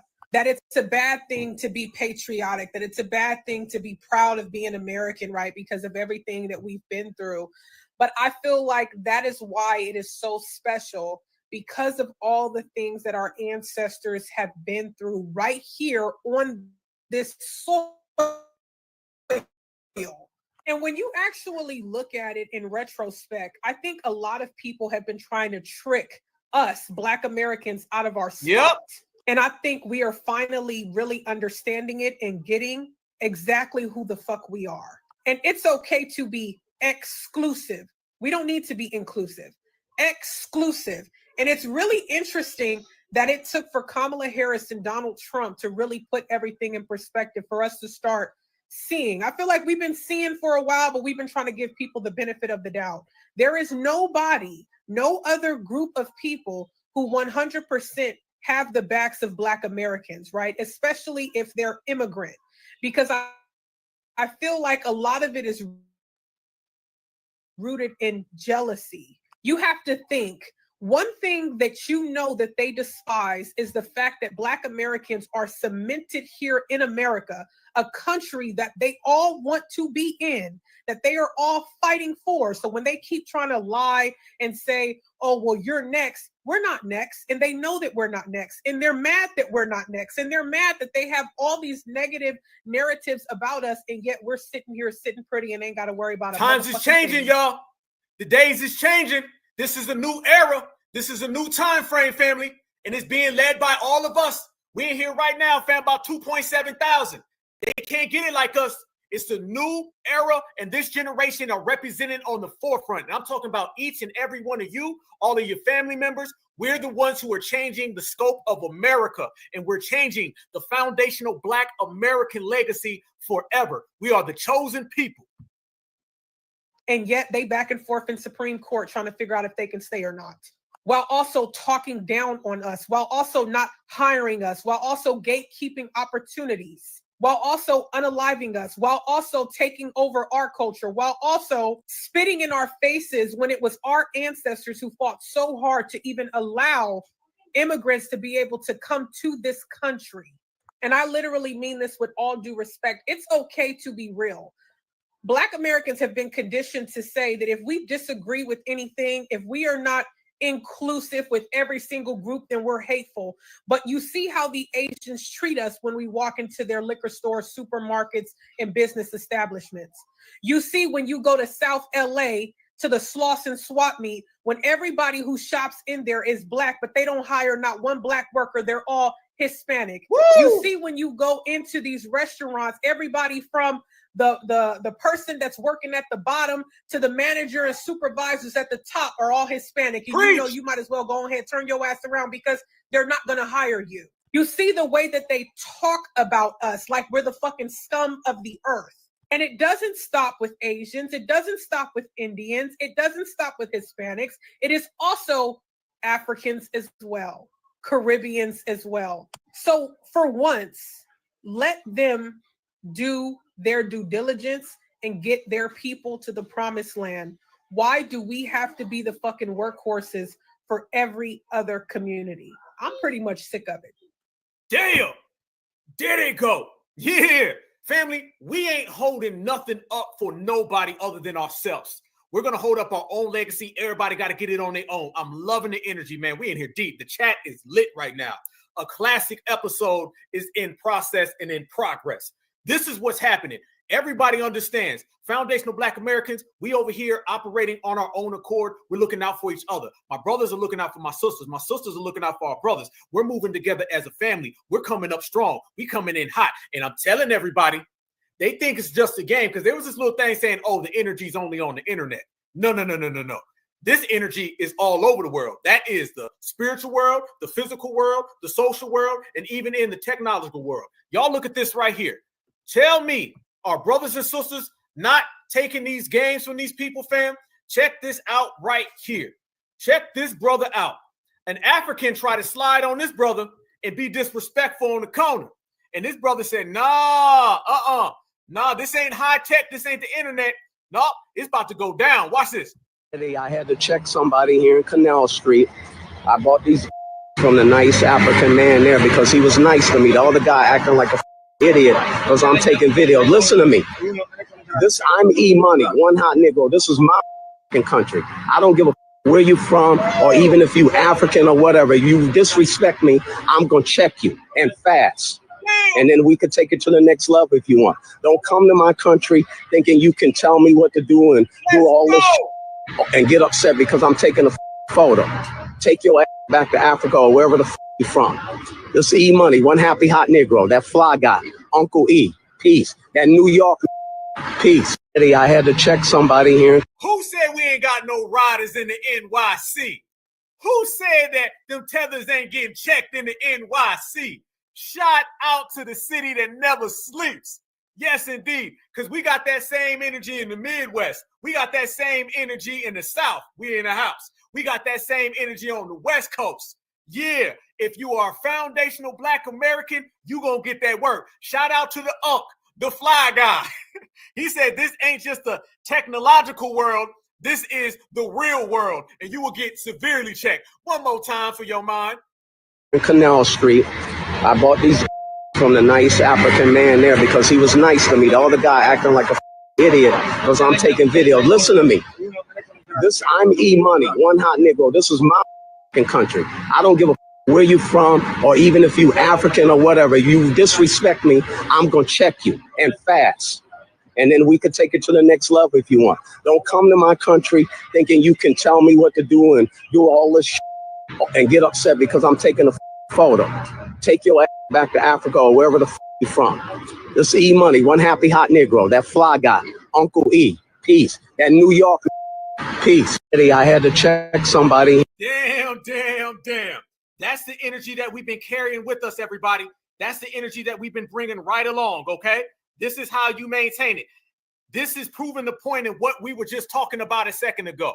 Question was, how do you maintain this type of energy, and how do you get rid of these false terms? How do you get rid of the tethers? How do you get rid of the ops and the fleers? That right there. See, a good, strong, foundational Black American G-check, it solves all problems. A good, strong, foundational Black American G-check, it gets the job done. And when we get the job done, they run. And this is why they're running right now, because they're running into us. We are in here cooking right now, family. I need everybody to smash that like button, okay? Smash that like button right now. Take this second to smash that like button, so we just got a whole gang of likes that come through. And I also want everybody right now to remember who you have in your family. I'm going to ask a question. I've been wanting to ask this question for a long time, okay? Because we are lineage, heritage, and culture of people. If you are in a situation where you're dealing with 100 different ops, I'm talking about tethers, fleers, supremacists, and you hear a lot of people that are coming after you, and you're by yourself, and you hear a voice in the background that says, I'm here for you, I got your back. I want you in the chat right now to put the first person that you would want to have your back in a tough situation. I'm talking about every single person who don't like FBA, all the haters in the world, they're coming after you, you against the wall, you by yourself, and you hear somebody yell your name and say, I'm right here. Who would it be? I'm asking that question. I want y'all to put that in the chat, because I'm going to tie that into what I'm talking about right now. For me, it's my brother, straight up. But I want to know who y'all feel and who y'all would want to be right there next to you to have your back if things get real. We got a saying around my way, and that's, I'm going to go get my brother when they get real. But I want to know who y'all would have. Would it be your aunt? Would it be your uncle? Would it be your best friend? Would it be your husband? Would it be your wife? Who would it be? And the answer that you come up with, family, that is going to be clearly how you feel. Your brother too? Your son? Okay. Your boy? Your nephew? I love us. Okay. All right. God is in all of us. Okay. Yes, indeed. I see another brother. Your twin. You got a twin brother. Okay. Shout out to you and your twin. Shout out. Your brother and your sister. Somebody said they want that 9. I ain't mad at you. Somebody said they mama. Yes, indeed. Your daddy. Much respect. See, this is a family in here, y'all. I want everybody to see this. If you're new here, we do this all the time on the Black Alpha Network. We put all of our feelings right here on the table because we're real with each other. This is a family reunion every single broadcast. Your cousin, your brother, your wife, your boys. Yeah. Your son. Absolutely. Absolutely. Man, y'all got me in my damn FBA certified feelings right now. Your daughter. Much respect to your daughter. Much respect to your cousin. Much respect to your husband. God and your brother. Your sons in your FBA family. My sister says she got that club with her. I see you. I see you. Your brothers, your aunt. You know, black folks, boy, we're going to start naming tools and stuff. I want my power tool. How about that one? I ain't mad at you. Bring the damn power tool with you. Your uncles, your cousins, your FBA sons. I'm loving this, y'all. I'm loving this. How more real can you get than this answer right here, fam? How much real can you get? All right? I want y'all to absorb what I'm saying right now. Absorb this energy. This is foundational Black American energy. It's our vibrations, okay? This is our vibrations. This is what we do up in here. Yes, indeed. This is how we are. We have each other's back. We have each other's back. We know exactly where we are. We know exactly what we're going to do. And we know exactly how we're going to hold each other down. That's just how we move as a family. Yes, indeed. South Carolina, I see you. Family, well, while we're out here putting in that energy and representing each other, let me show you how, boy, y'all still lighting it up. What somebody said, Ice Cube. Ice Cube. I ain't mad at you. FBA for life. FBA all day for life. Y'all look at this right here. This is who the Tethers said that they want next to him. I want y'all to see all the answers that you said, okay? But let me tell you who Mr. Joe Law said that he wants, because I asked the same question to Mr. Fufu. I said, Mr. Fufu, who do you want to have your back? And I'm going to show y'all who Mr. Fufu said he wanted. You ain't going to believe this. Watch this, family. He said he wants Mr. Mayo.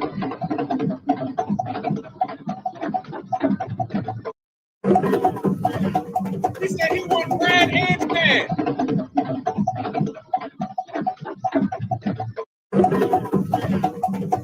There you go, family. Somebody said, who do you want to have your back? And he said, I want the nearest Chad.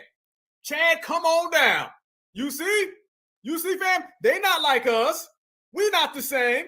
Foundational Black Americans, we in a different playing field. I just seen y'all say every member of your family. I seen some brothers, some cousins. I seen some nines. I seen some 4-7s. I seen the club. Y'all know what I'm talking about. I seen the power tools. Y'all know what I'm talking about. But these folks said that they want Spencer in a dashiki. They said they want Ken in some kente cloth. Hey, this is kente cloth. They said they want Ken in some kente cloth. That's what they prefer. They said when times get rough, go ahead, Ken in the kente cloth. That's who they want, y'all. These people ain't like FBA.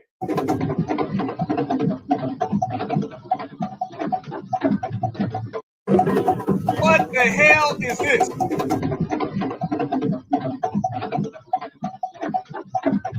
Look at this dude right here. He twerking.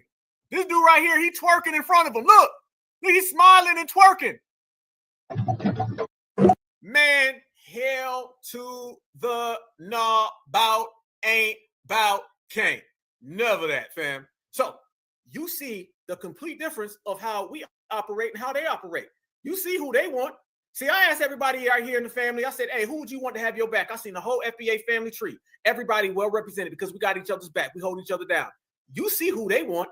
They want the dominant society to be around because that is their savior. That's their savior. You think it's a coincidence that they picked up the W man's religion? Because they see the W man as the people in the religion.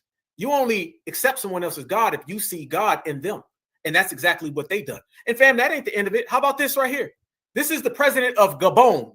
Okay, Gabon. All right. This is him right there. He just got back from America. And what he's doing is what I said earlier, that Donald Trump put out that ban for all those places.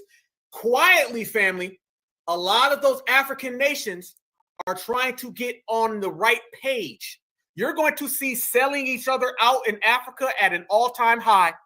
Selling each other out in Africa is about to be at an all-time high, fam.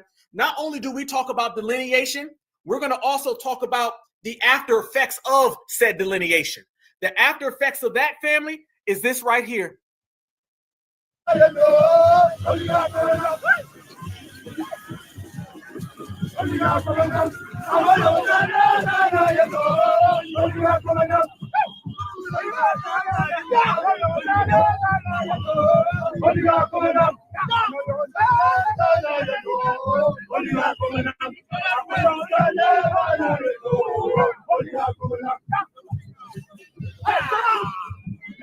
Make Fufu great again. You see what they doing over there, family? They're out there. This man got a Make America Great Again hat on, and he's in Africa. It makes no sense. 0 sense. But that's the way they operate, still being colonized. Let me tell everybody what's going to happen, okay? Foundational Black Americans found our cultural pride. Our cultural pride came to us very strong, very swift. Our calling been calling us since we were a kid. It took us to be grown to answer, and we never looked back and never turned back, right?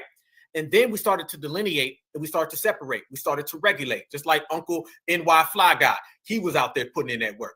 So when you add all of that up, fam, now these people cannot come into the country. So now they got to go back to their homeland. And now the dominant society, as well as the Asian and the Russian, is going over there and seeing these people are ripe for the picking. You're going to see the most backstabbing that goes on over in Africa. You're going to see things get shut down. Fam, you think it's a coincidence that FBA sat on the couch, the Democrats crashed, and what happened to Akon City? Akon City didn't last 6 months. This time last year, Akon was on a whole media tour trying to get us to get involved. The year of the return, all of that. Akon didn't even make it 6 months into the Trump administration. That is a quintessential microcosm of what's going to occur in the continent of Africa based upon them not having an even flow access into the United States. They do not have an even flow access into the United States based on foundational Black Americans shutting them doors. We're the ones who close those borders. I was talking to Tariq last night, and I was telling Tariq, I said, FBA, we're the reason why these people are getting deported. Because Donald Trump, when he was president the first time, he was very vague. He just said, build that wall. It was Black Americans who were filming these people going into high rises. It was Black Americans showing these people jumping over the borders because they came to our communities the most. We are solely responsible for mass deportations. All Donald Trump did was ride our wave. Let's make this clear, okay? Donald Trump rode the wave of mass deportations that Black Americans created. Because again, It started with us getting our FBA cultural pride and saying, how come you ain't got no money for reparations, but you got money for immigration? How come you're dumping these Africans in our community and calling us African American when we're Black Americans? That sent out a domino effect and an aftershock that ended up making Donald Trump say, you know what, that's true. Why do you think Donald Trump went and he called Kamala Harris and he said, she's not a Black woman? He got that from us. So if he got that from us, don't you know that he also got mass deportations from us? We making it very clear and connecting all the dots. And the very fact that he did that, now you're seeing all of them crash out. This is why in Africa, these people are having all types of turmoil. The turmoil in Africa is serious. And let me tell you something, family, and I mean this, and I'm talking from the bottom of my heart. I know the crowd that I'm speaking to right now, certifieds, but don't nobody go out there and claim to be African, and don't nobody go over to Africa, because the scam Africans have been setting us up for the trap. This is why we don't rock with scam African. As we talk about them taking our money, we've been knowing and we've been hearing the stories about how we're treated when we go over there. Everybody has the story. The elephant in the room, no pun intended, as well as the zebra in the room, no pun intended, and the leopard. Anyway, all of that in the room, that has been that these people don't like Black Americans and we get harmed when we go over there. And it's always been hush hush, very quiet. Nobody speaks about it. And it's on us as Black Americans to look out for each other. That's why I asked you to tell me about who got your back, who do you want to, be next to, who's the one that you rocking with, who's your family. That's the way we move, right? Well, when Black Americans been duped into believing that love isn't right here, it's way over there in Africa, as they try to twist and tangle our minds, we go over there and we get set up and we get harmed. How many stories have you guys heard about us in terms of Black Americans who fall for scam Africanism? Remember, that's why we end in African American, fam. I'm talking about we putting the nail in that coffin. It's a wrap. Why are we erasing African American? It's because African American has gotten a lot of Black Americans unalived when they go to Africa. It's very deep, y'all. It's deeper than just a no deodorant Uber driver, okay? It's deeper than just a hairline that looks like it's doing the wave. These people always trick us with the y'all generic Africans, come home, brother. Y'all ain't really good here in America, come home, brother. FBA cultural pride, United States, what we built, our ancestors, it is a very, very good thing to have, because when you don't believe in this, you may go over to Africa and run into some situations. Did y'all see this story right here where this young brother's family, his mother went over to Africa and she was unalived? And she was unalived by who? Her African boyfriend. These people run a psych ops on us, make us believe that we're not accepted, make us believe that we're not respected, make us believe we don't have a home. So we go chasing a home, and these people are waiting on us to take us out. It's predatory, all right? Scam Africanism is a very predatory practice, and we got to take it serious because we done heard all the stories. We done seen all the people, and it's time now that we put this on the forefront. Anything that they do that people didn't want to talk about because they were so in love with all Blacks matter, FBA saying, damn that, only foundationals matter. Look at this right here, family. This is a very, very telling story about scam Africanism gone wrong. And I'm going to ask everybody, did you hear Dr. Umar or any of them Pan-Africans or any of them We All Black brothers? Do they ever tell you this side of Africa? Around my mom, I know she was helping you out. I know she was looking out for you. A Spout Springs family is in mourning tonight after their loved one was murdered while serving in Ghana, Africa. In a story you'll only see on ABC 13, Hayden Robertson spoke with the family about the life and legacy of Norma Jean Gilbert. My little brother had just called me, and he had told me, like, they my mom. He was just bawling out crying. That was the heartbreaking wake-up call the Gilbert family got a couple weeks ago. Jawan Gilbert Eldridge found out his mother, Norma Jean, was in Ghana, Africa. How could you do somebody like that? She was so happy. Every time you talk to her, she said love, like have prosperity. Norma Jean grew up in Spout Springs in Appomattox County. She had a heart for serving others, and her sister, Barbara Penix, says her heart was in Ghana. She just wanted to see what it was because she had always wanted to go to Africa.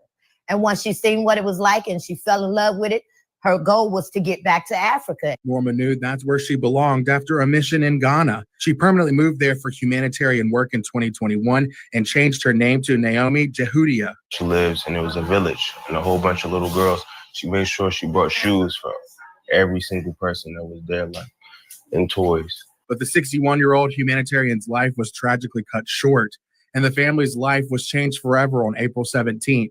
Just kept calling her phone the whole night. I was calling her phone, and I went out that night, and she wanted to answer. Jawan tells me that's when they found out Norma was. Ghana police gave the family a statement saying 2 people, one being her fiance, have been arrested in connection to this crime. I just believe that they were plotting on her the whole time. You know, they robbed, they bludgeoned her to death, and they buried her behind her home. And as they cope with their loss, Jawan says his mom's passion and legacy will always live on. When I have a daughter, I tell them there's anything positive, everything positive about her. If you was around my mom, I know she was helping you out. I know she was looking out for you.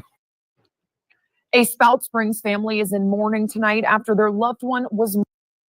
Rest in peace, family.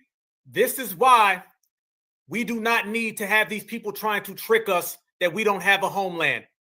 They do that and then they set you up for the trap right there. That's predatory.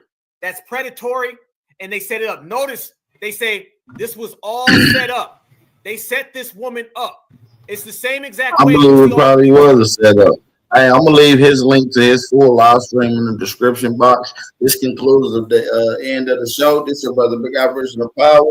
Hey, it's delineating, overshadowing reparations and restitution. We will revisit this conversation again. Peace and love to your brother Version of Power, and we out. Keys on the track, on the track, on the track, on the track, on the track.